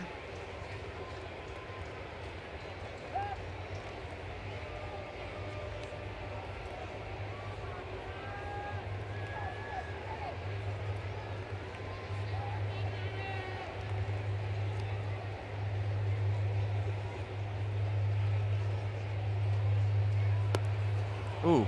Boy, that was chasing him, and Wilmer got nicked by that pitch, and the bases are loaded. Oh, that hit him square. Whenever you see a ball sit right there, it absolutely smoked him. Hope he's okay. You tell by the ricochet how bad it got you. I got him right in the toe and kind of spun back. Seems like he's okay at first.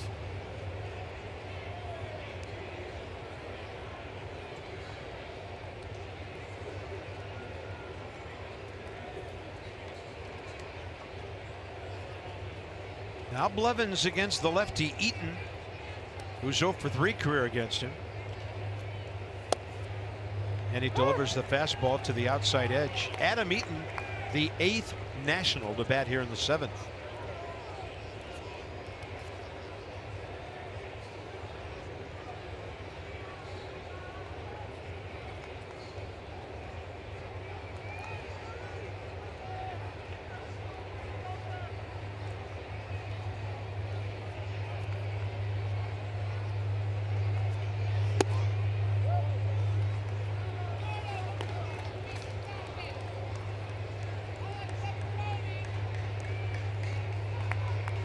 Do you sit on a curveball here?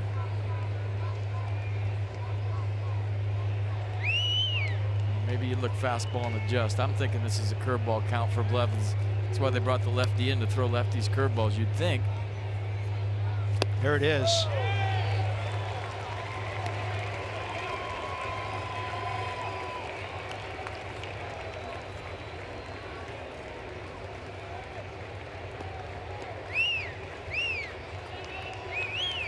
Where he usually bounces one, and he's going to really have to rely on his catcher right now to block it.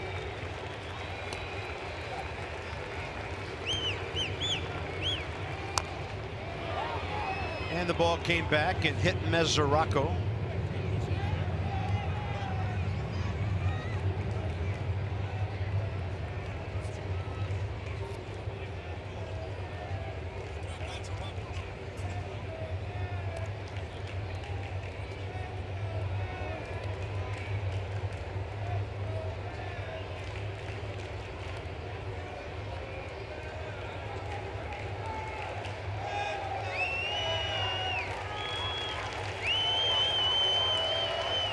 2-run lead, trying to add on here.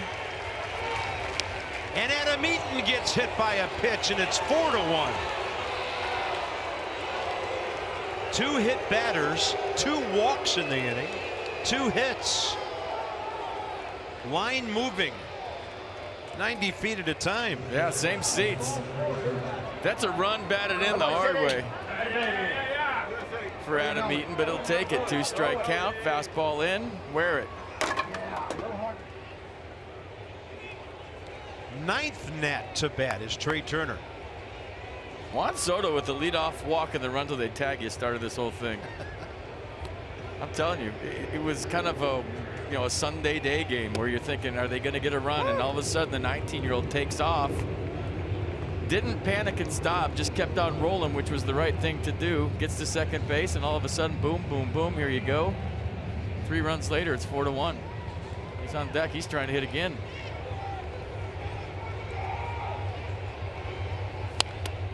Ooh, Trey Turner fouled it straight back, and the bat got Mesoraco. We could hear that sound way up here.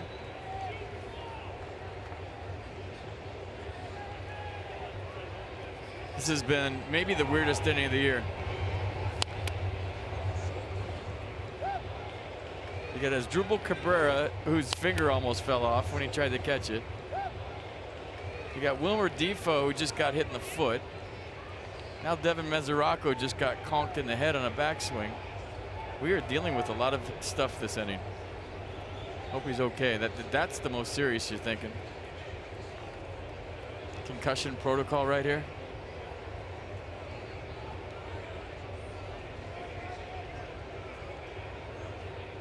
Wow.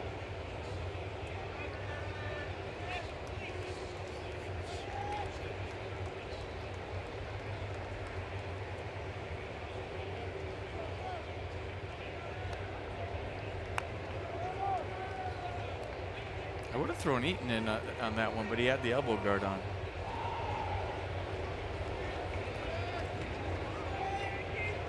Adam Eaton hit by a pitch for the 5th time this year. Now it's 0-2 to Turner. And he will hit a line drive that'll drive in 2 more. Heading for 3rd is Adam Eaton, and the Nationals have opened up a 6-1 lead.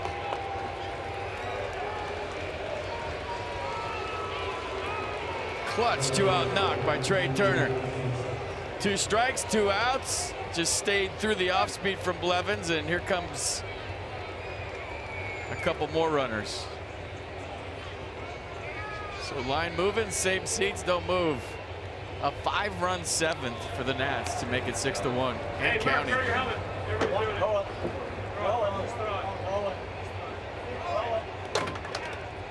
So apparently someone threw their helmet and it worked, and you heard Matt Wieters say, throw your helmet, Murph, everyone's doing it. So Murph threw his. Did you see that?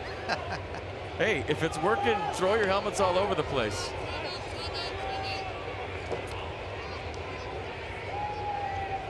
Soto walked to lead off the inning after his daring steal of second. Rendon walked, and the rest has been a nightmare for the Mets bullpen.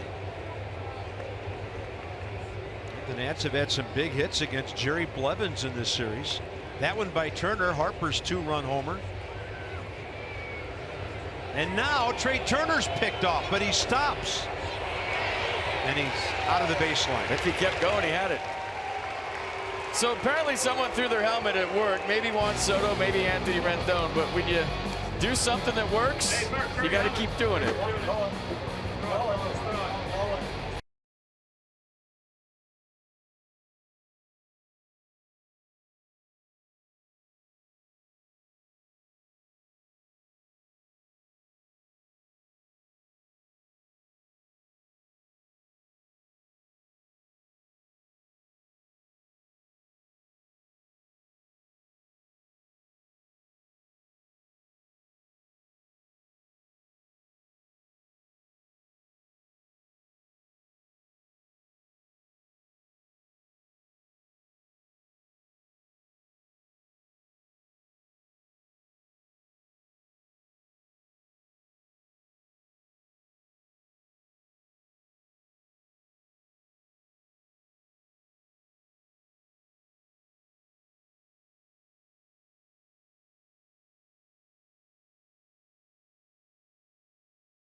This copyrighted telecast is presented by authority of the Washington Nationals and may not be reproduced or retransmitted in any form, and the accounts and descriptions of this game may not be disseminated without the express written consent of the Washington Nationals. Turned into a beautiful day here at Citi Field. 78 cloudy after some sprinkles before game time. Choose a winning team for your vehicle. Jiffy Lube for value and convenience. JiffyLubeDC.com. 33-year-old Brandon Kintzler for the Nats. 40th appearance. A fastball slider change for Brandon. Fastball two-seam variety, 92 miles an hour. Throws at 81% of the time. There's the numbers.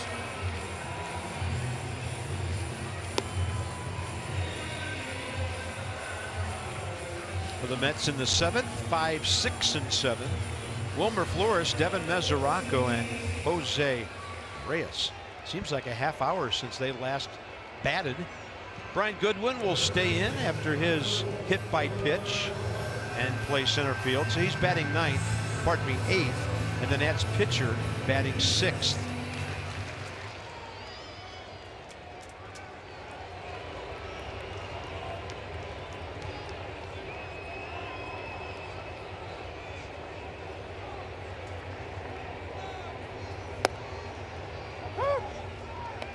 Best pitch in baseball today for the Nats, Hellickson and Kintzler. Strike one. The first pitch slider from Brandon. He only throws that 7% of the time. Brandon Kintzler, first appearance of the series.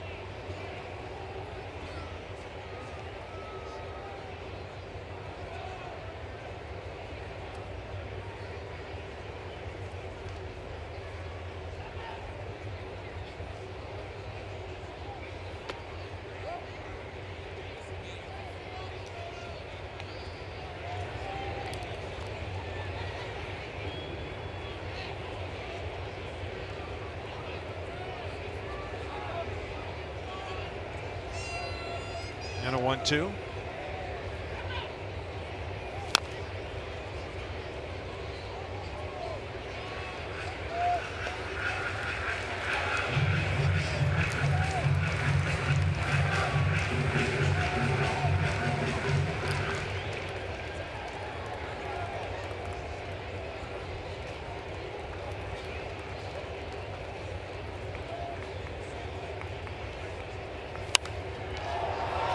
Way out, way foul. I just love Brandon Kintzler's story when you think about it. Drafted by the Padres in the 40th round. Then his arm started barking, got released by the Padres, went to independent baseball in 07 and 08. And 09, and then the Brewers found him in independent ball. So the way he worked to get to the big leagues is pretty impressive. And the career he's had on top of it has been very impressive.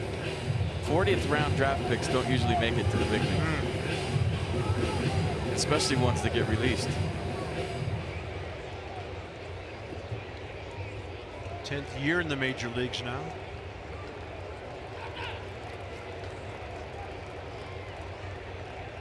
The Brewers signed him for $1,000.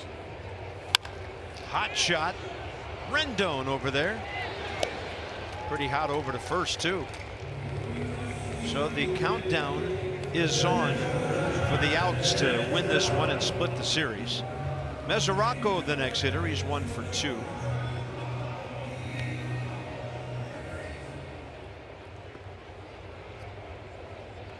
And in his career, 1 for 3 against the Nats right-hander. Marlins keep pouring it on. 10-5, bottom of the 8th over the Phillies now. They were down 5-0. Go Fishes. So the Nats have a chance to be 5.5 back if everything stays in line the rest of this Sunday.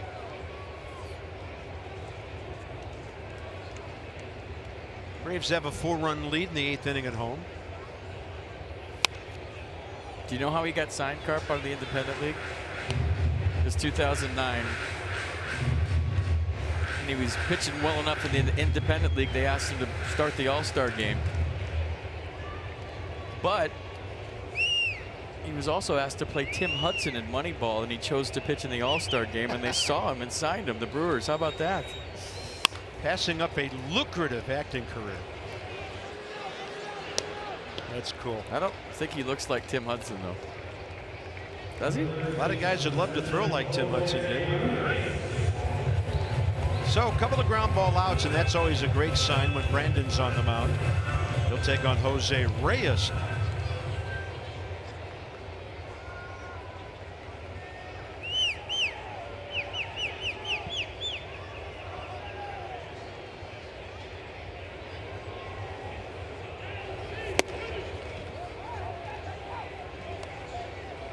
Who knows, if he was Tim Hudson in Moneyball, he could be an Academy Award winner right now and not 10 years in the big leagues. Who knows? Yeah. We could be seeing him on TMZ or something. Yeah. I heard George Clooney turned down the role of F.P. Santangelo. Didn't think he could live up to it. Yeah, that's a tough one. It's hard to place a hitter that hit 197. 1 ball, 1 strike. Can't get anybody to do that.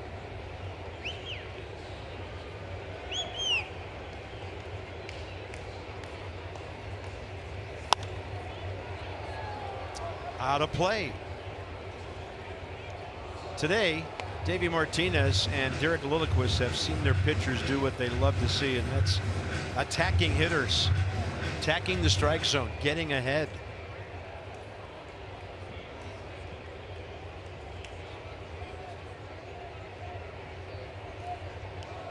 Feel good for those guys today. For a change, they're not talking about we have to hold this until we score some runs.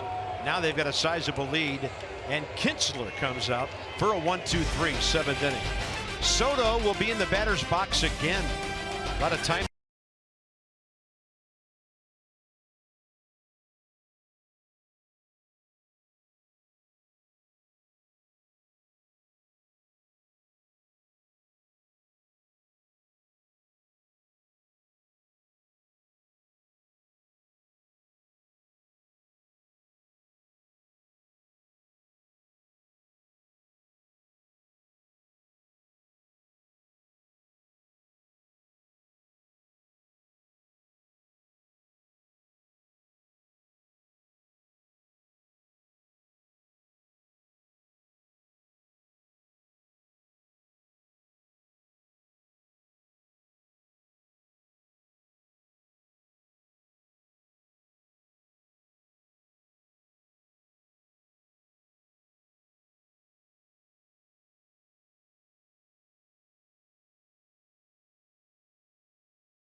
Juan Soto started it up last inning. He could try to start it up this inning. And you could start it up at Nats Park and dress like somebody from the 80s. July 21st, 7:05. Braves in town. Pre-game concert is the Leg Warmers.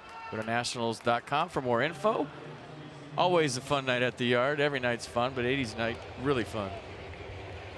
Right-hander Jacob Rame came to the Mets from the Dodgers as part of the Curtis Granderson deal. August 20th of last year. 25 years old, Atlanta native. 16th appearance. Pitched here on Thursday night, had a scoreless ninth with a couple of strikeouts on Harper and Reynolds. He faces Soto here. Top 8 with the Nats on top by 5. And the Phillies have lost at Miami 10-5.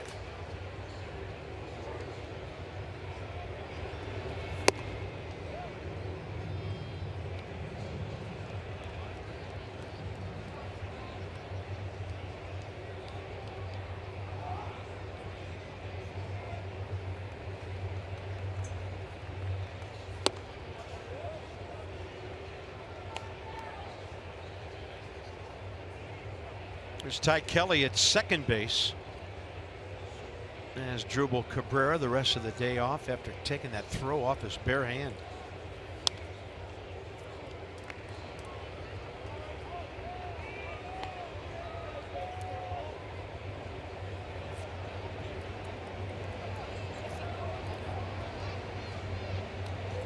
Ryan Madsen for the 8th. And that's a straight up switch for Kelly according to the scoreboard here. Soto reaching.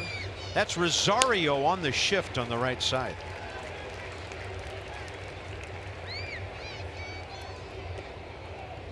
Next up, Anthony Rendon, who has scored twice today after a single and a walk.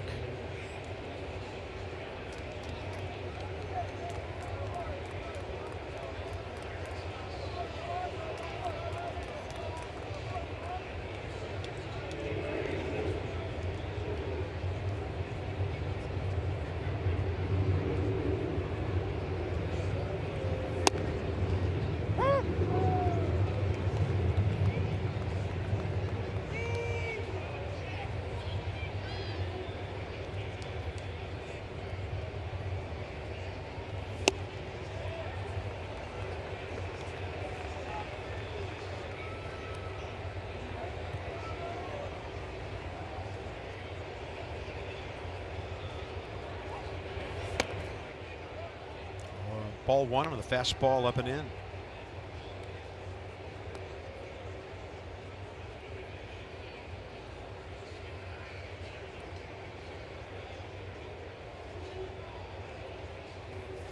Swing and a miss for the second out here in the 8th. Matt Adams checking in, and so will Dan.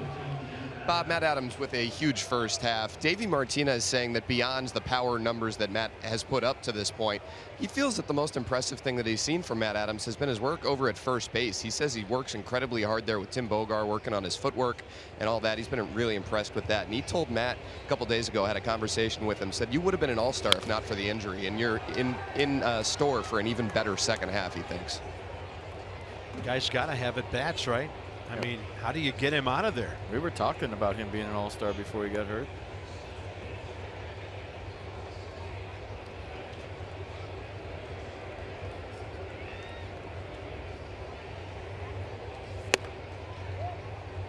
So 2 more hits today. Batting average at .289. On base percentage .363. Slugging .568. And a wonderful OPS number. On base percentage plus slugging of .931.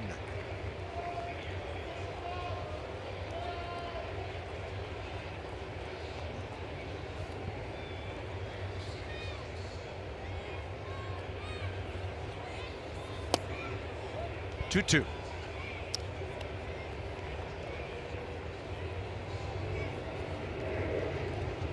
As good as Adam Lynn was last year, Matt Adams has been way better this year. Great off-season move.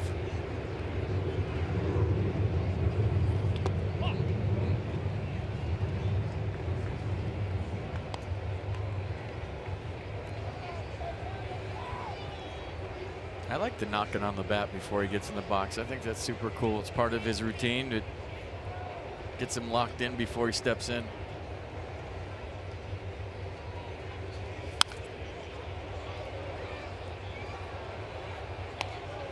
See if he does it every pitch. Watch. It's your routine. Like shooting free throws. Boom, boom. Knock on it twice. Get your grip. Get in the box.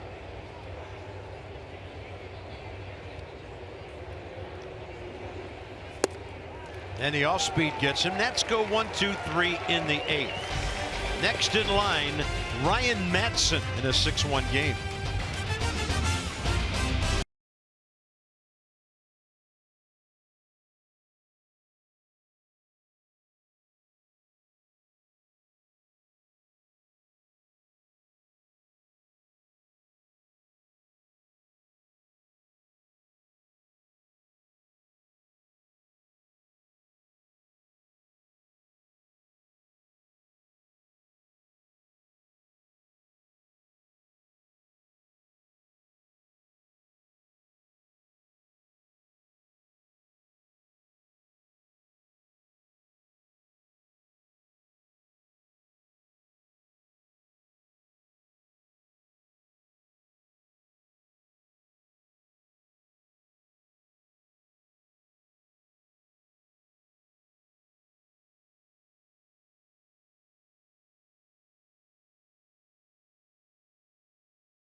today, but tomorrow there's going to be lots of homers at Nats Park. Who do you got? I think I'll go Schwarber there, put a 5. I like Hoskins. I'm gonna go with Hoskins here. Then I'm gonna go Schwarber out here. Of course, I'm going with number 2 here.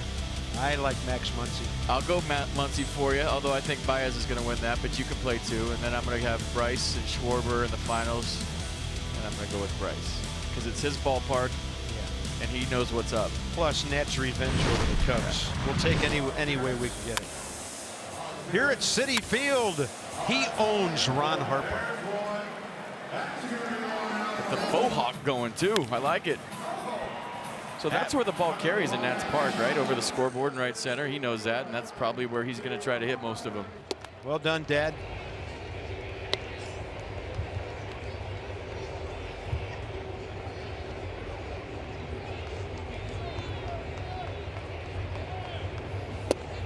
I mean, if you've ever seen Kyle Schwarber hit in batting practice, he puts on some kind of show.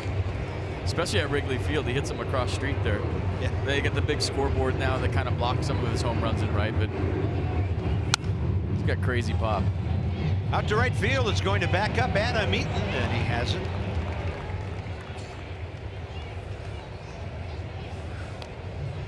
Matt Dendecker will get a pinch hit AB here.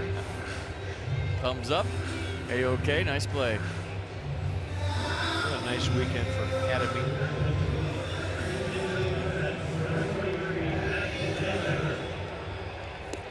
The former Nat 0 for 6 with a walk upon his recall this weekend.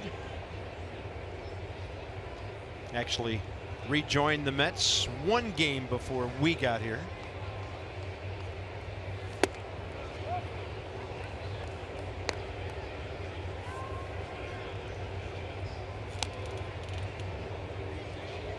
Kind of bummed that Stanton and Judge aren't in the home run derby, to be perfectly honest.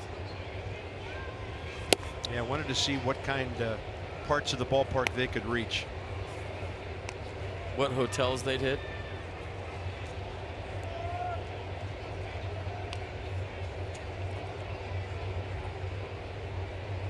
But I'm glad Bryce is in it, so that makes up for it. Great off speed.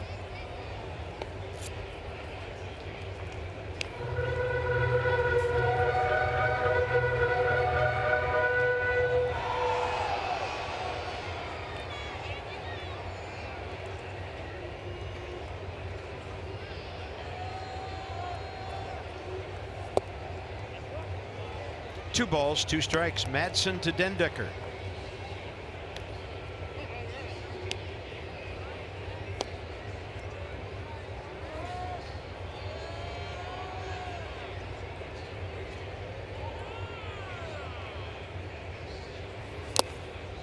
Foul tip, strikeout, 2 down. So far so good for the bullpen. Top of the order, Brandon Nimmo. Some heat, 97. Here it is, hit it. I like it.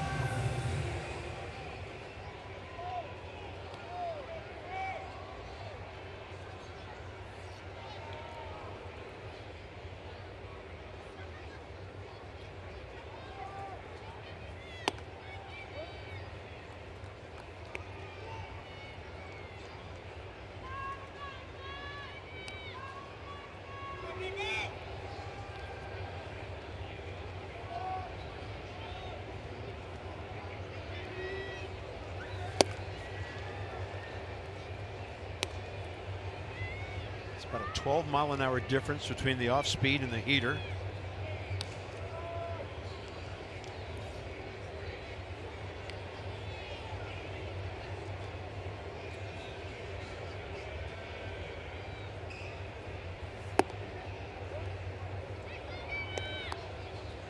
So Alex Bregman was talking about, you look at Gio Gonzalez in the bullpen. He was talking about how he tries to hit home runs in batting practice every day, so it's no big deal. It's not going to mess up his swing. But he's got an interesting philosophy. He's going to try to hit low line drive home runs so that he can get more swings off. because you know you have to wait till the ball lands before you can throw another pitch. So he's going to try to hit some backspin line drives low and get more swings than everybody else and try to advance that way. Interesting.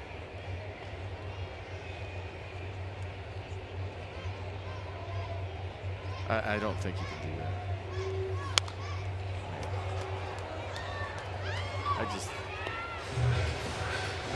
I mean, we'll see. Maybe he does have kind of a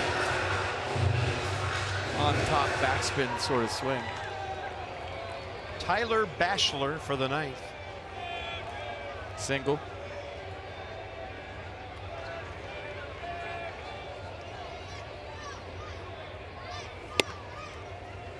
Brandon Nimmo can't wait to get to first base after a 2-out walk.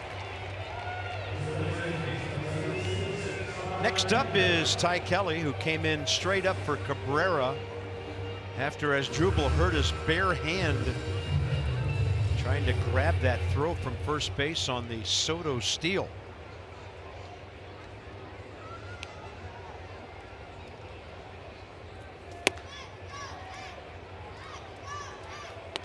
Jim Bowden used to claim that when the Nats got Willie Mo Pena, he could hit a towering home run in batting practice and hit another one low line drive before the first one came down. We didn't believe it, but hey, he claimed he could do it. That's it. Ryan Madsen gets Kelly. 2 scoreless innings for the bullpen with only 1 base on balls. It's all Nats. 1 inning to go.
Baseball on Masson, brought to you by Visit Annapolis. Create your moment at visitannapolis.org. And by Lexus. Experience amazing. Brooklyn Bridge, Freedom Tower, over on the other side of Manhattan. Beautiful day here on the shores of the East River. There and over here, Citi Field in Flushing. Tyler Bachelor, 25-year-old right-hander from Springfield, Georgia, a Mets 11th rounder 5 years ago. Next on the Bachelor, fastball, curveball change. Fastball 96. Opponents hitting 241 against Tyler. Pinch hit AB here for Mark Reynolds in the pitcher's spot. Mark, 1 start in the series, and that was Thursday night.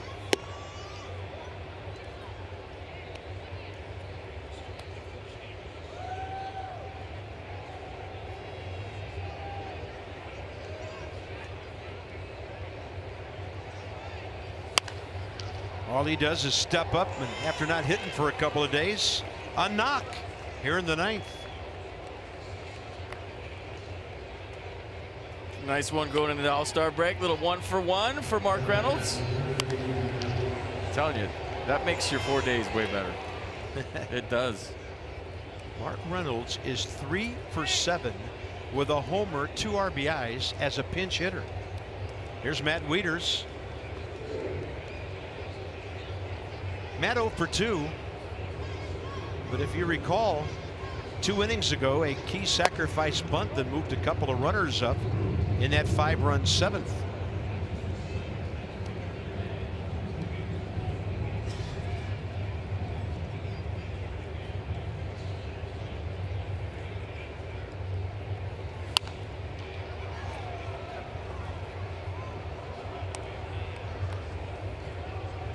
Gio is throwing a little side session out there. Kelvin Herrera for the 9th.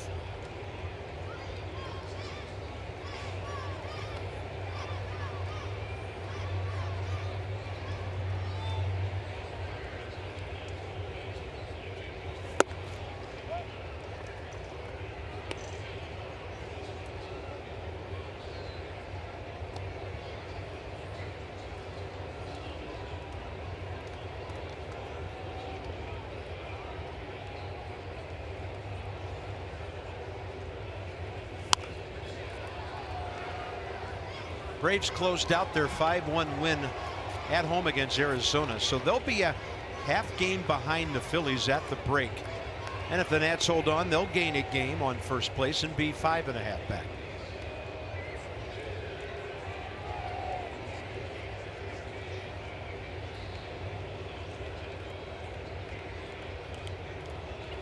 Matt Wieters chops one off his lower leg or foot.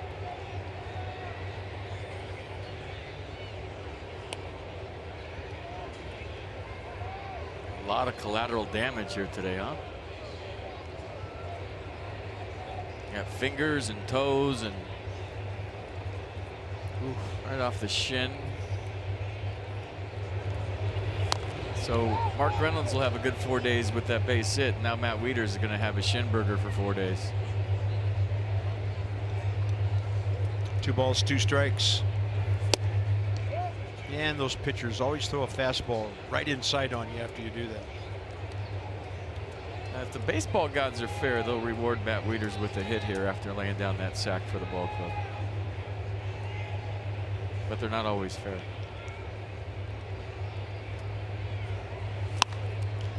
And this one high left side. Jose Reyes a ways to go for the first out.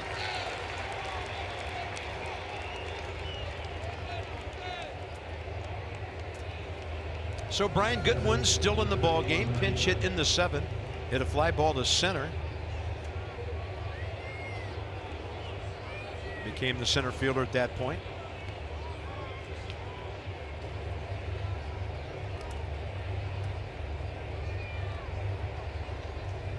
I'm sure Daniel Murphy will feel pretty good the next couple of days based on his at bat here today.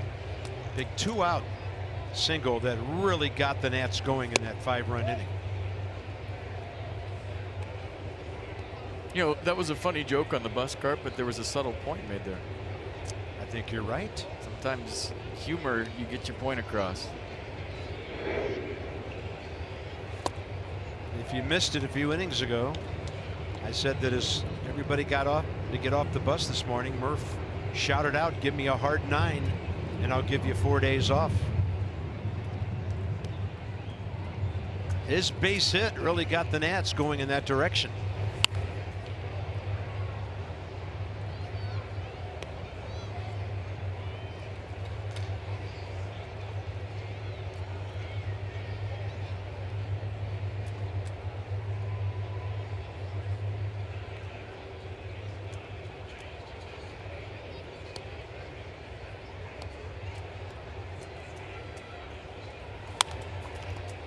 Waiting for that one and getting it through, Brian Goodwin. Reynolds stops at second. Pair of hits here in the top of the 9th. Piece of the season together, 1 at bat at a time. Nice swing by Brian Goodwin. Not easy. We talk about it all the time. A couple of guys off the bench with some hits today. Had 2 at bats today. And next up, Kelvin Herrera on the mound, and in the batter's box, Wilmer Defoe. Wilmer took one off the foot. First batter faced by Jerry Blevins, who came in and hit Defoe and Eaton back to back. Adam with the bases loaded gave up the 2-run hit to Trey Turner, and that was the icing on the cake in that big 7th inning.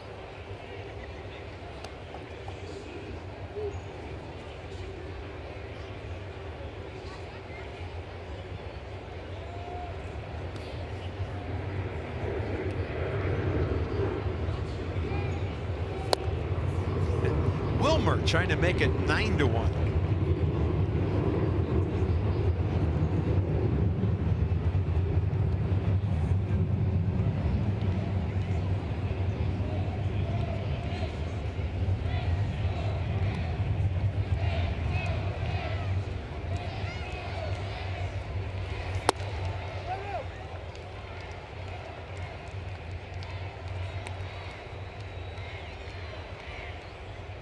Probably 2/3 of the crowd of 26,572 departed. And a 2-1 to Defoe.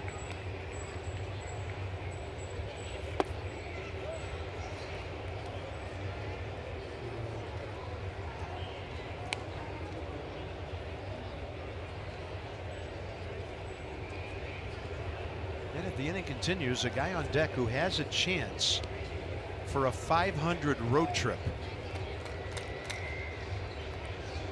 Adam Eaton right now 11 for 23.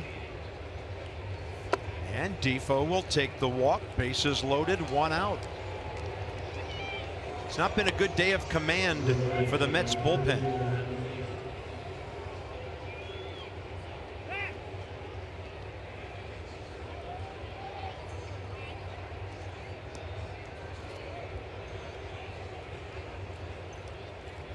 Got his 15th RBI when that pitch hit him on the elbow back in the 7th.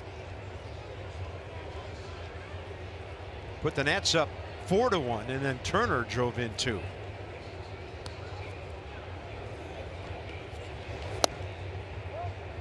Almost got hit again with the bases loaded. Trying to put the nail in the coffin right here.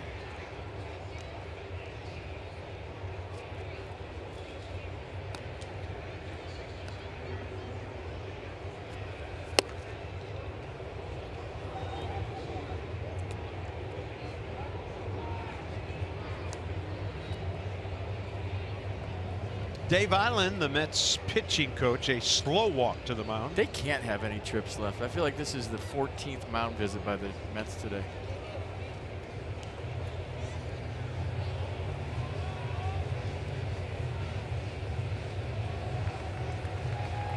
And if you're keeping track, they have 2 left on the occasion. Okay, write that down. Yeah, write that down. There you go.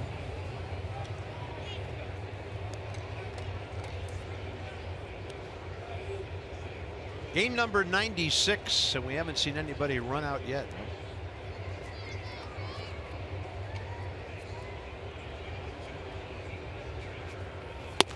Ball 3.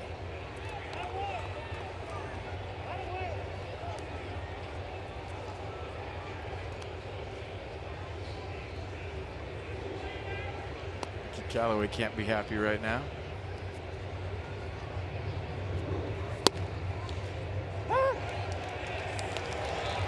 Don't say it.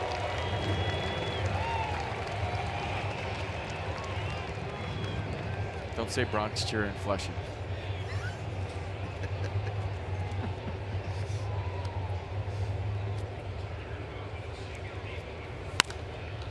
High in the air to left. Conforto has 3 outfield assists, and there's nowhere for Mark Reynolds to go on that one. He just has to hit the cutoff man Reyes. 2 down for Trey Turner.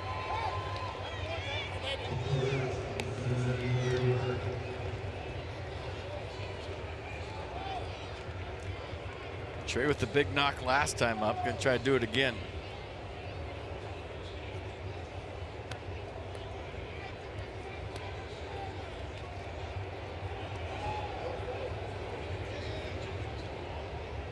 Yeah, clean single over Reyes into left field. Made it 6-1, and the front door breaking ball stays up and in.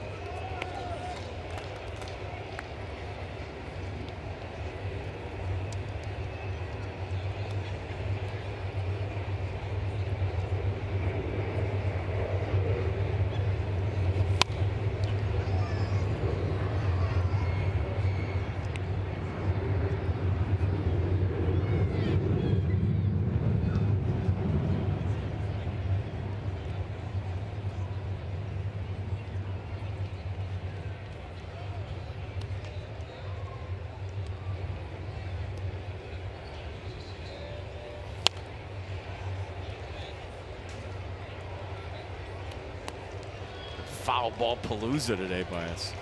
That's awesome. Got us hit last time with 2 strikes and 2 outs.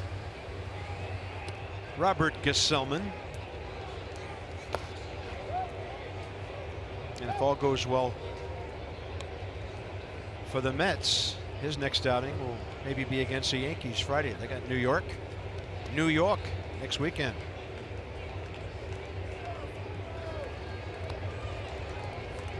Two. Trey Turner to left. High in the air. Conforto on the track, and he'll bring it in. So the Nats all day will strand just 5 base runners. Did a good job of taking advantage of those 8 hits.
Drives of the game. Daniel Murphy off the bench. Knock.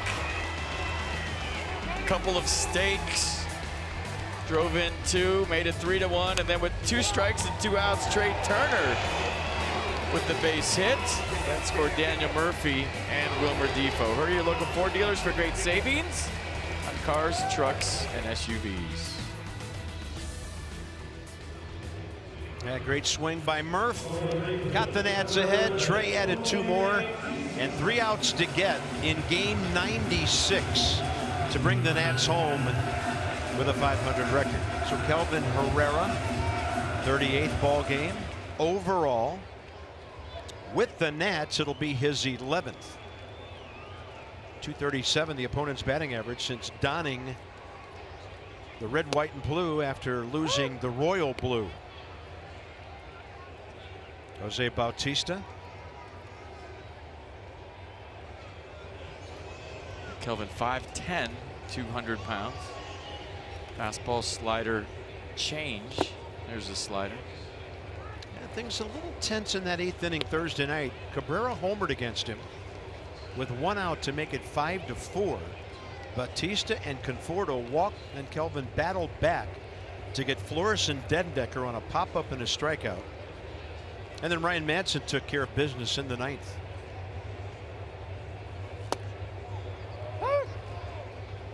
Nasty. Yeah, no appeal needed on that one. A swing all the way, 1-2. Nasty slider from Kelvin.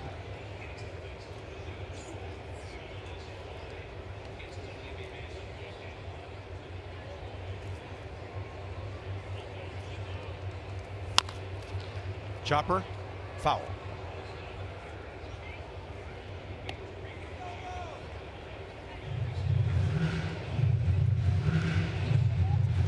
Byron Kerr, Ray Knight, Nats Extra post game when this one's over.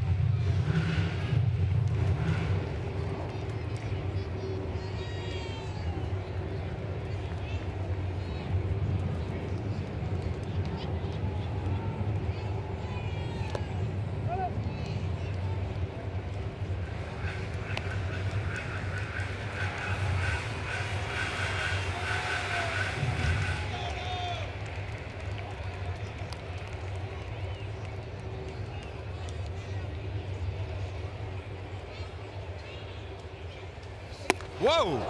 Down goes Jose. Scared him. You could hear him on the ground. Woke him up big time. Do the limbo man.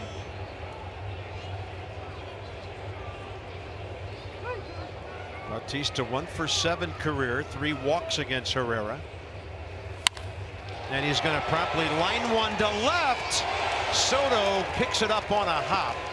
Base hit for Bautista. And with more on Herrera, here's Dan. Bob, you mentioned Herrera's appearance on Thursday. Fastball command wasn't really there the way that he would normally like. He said on Friday he just didn't feel he had the extension on his pitches that he normally does. Now, he's gotten a good bit of work since coming over to the Nationals, and he's pitched in a variety of roles. But he says that doesn't bother him. He just thinks he needs to find better exercises to keep his arm healthy. He says he was out the other day throwing off flat ground with pitching coach Derek Lilliquist looking on. So, you know, exercises to keep his arm healthy and fastball commands, things that he's trying to work on. Michael Conforto with a walk, 0 for 2 today.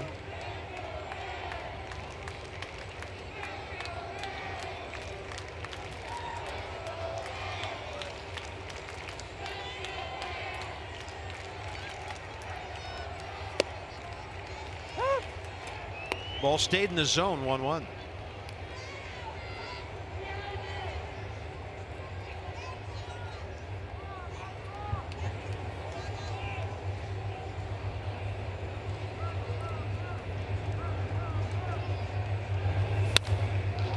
In the air to left and well hit. Soto right up against the 358 mark. Long first out here in the ninth. That ball had some carry to it. Kelvin shaking his head, and Juan Soto found the fence. Remember, Davey Martinez says he doesn't like when Juan drifts on the ball. They're working on that. He did a nice job of getting back there, finding the fence, and setting himself and making the play. You know, maybe a couple weeks ago he drifts on that and catches it over his shoulder, but he got back there, squared up the home plate, made a nice play. Next up, Wilmer Flores. Bouncer left side. They'll be happy to get one somewhere. And Turner's jump throw pulls Adams off the bag. Base hit Flores. 2 on, 1 out. Like Trey had a little trouble on the exchange and the jump, and he couldn't get the normal velocity on the throw that he usually does on the jump. Watch, there's a little exchange problem there, and he got the ball late. Still made a nice play. But I think on a clean exchange, he throws that in the air all the way.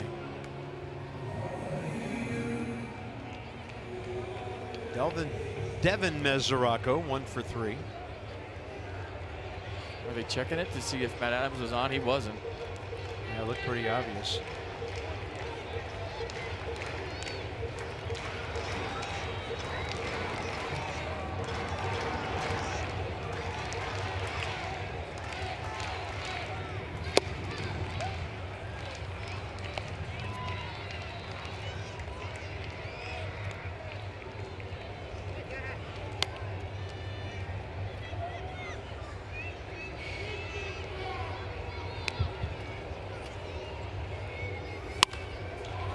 Out to center. Brian Goodwin, 2 down.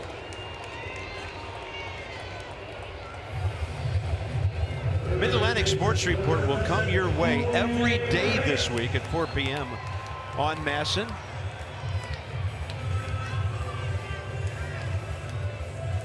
Dan and FP will be at Nationals Park during the All-Star festivities, starting tomorrow with exclusive interviews for you. So check out the Mid-Atlantic Sports Report all week long.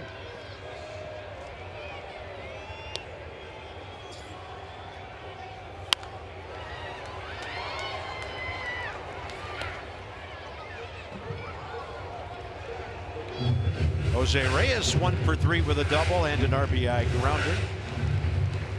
1 for 3 career against Kelvin Herrera.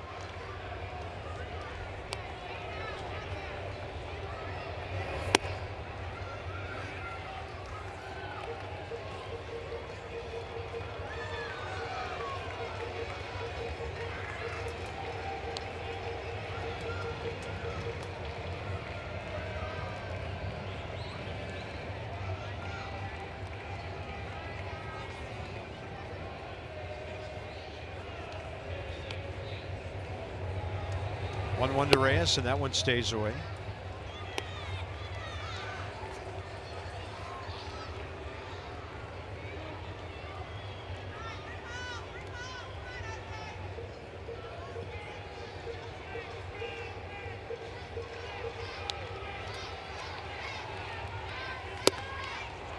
Two and two. Good change.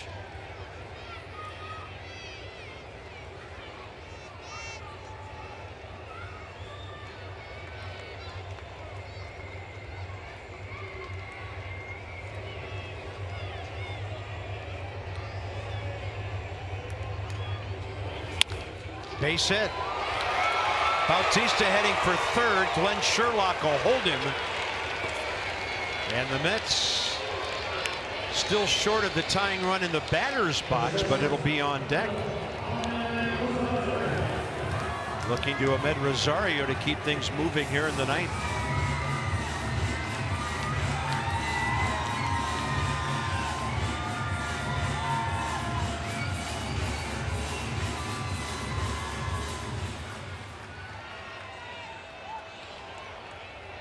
One player left on the bench, by the way, their catcher Kevin Plawecki. He's on deck. You're having trouble with the flexibility in your arm. Sometimes that limits you from getting way out, reaching through the target, and getting that high spin rate on all your pitches. You have to cut it off because, you know, maybe you're not feeling 100%. Now your slider kind of rolls in there. It doesn't have the sharp break, and your fastball doesn't have that giddy up, that late life as we call it. Ball popped up right side. Matt Adams camped under it. And the Nats will split the series here in New York. They'll go into the All-Star break with a .500 record of 48 and 48. They will gain a game on the Phillies today and be 5.5 out. So the outfielders got together, and Adam Eaton comes storming into the infield. I love it. Let's go home and get our All-Star game on. Mets will strand 3 in the inning and 7 on the day. And the Nationals are now 9-4 in Jeremy Hellickson's start this year as he goes 4-1 and beats the rookie Corey Oswalt. So join us after the All-Star break. The Braves will be in Friday night for a 3-game weekend series. Coverage begins at 6:30 p.m. on MASN 2. This has been a presentation of MASN. Byron and Ray ahead. Nets extra postgame coming up. And from Citi Field in New York, have a good break. See you later.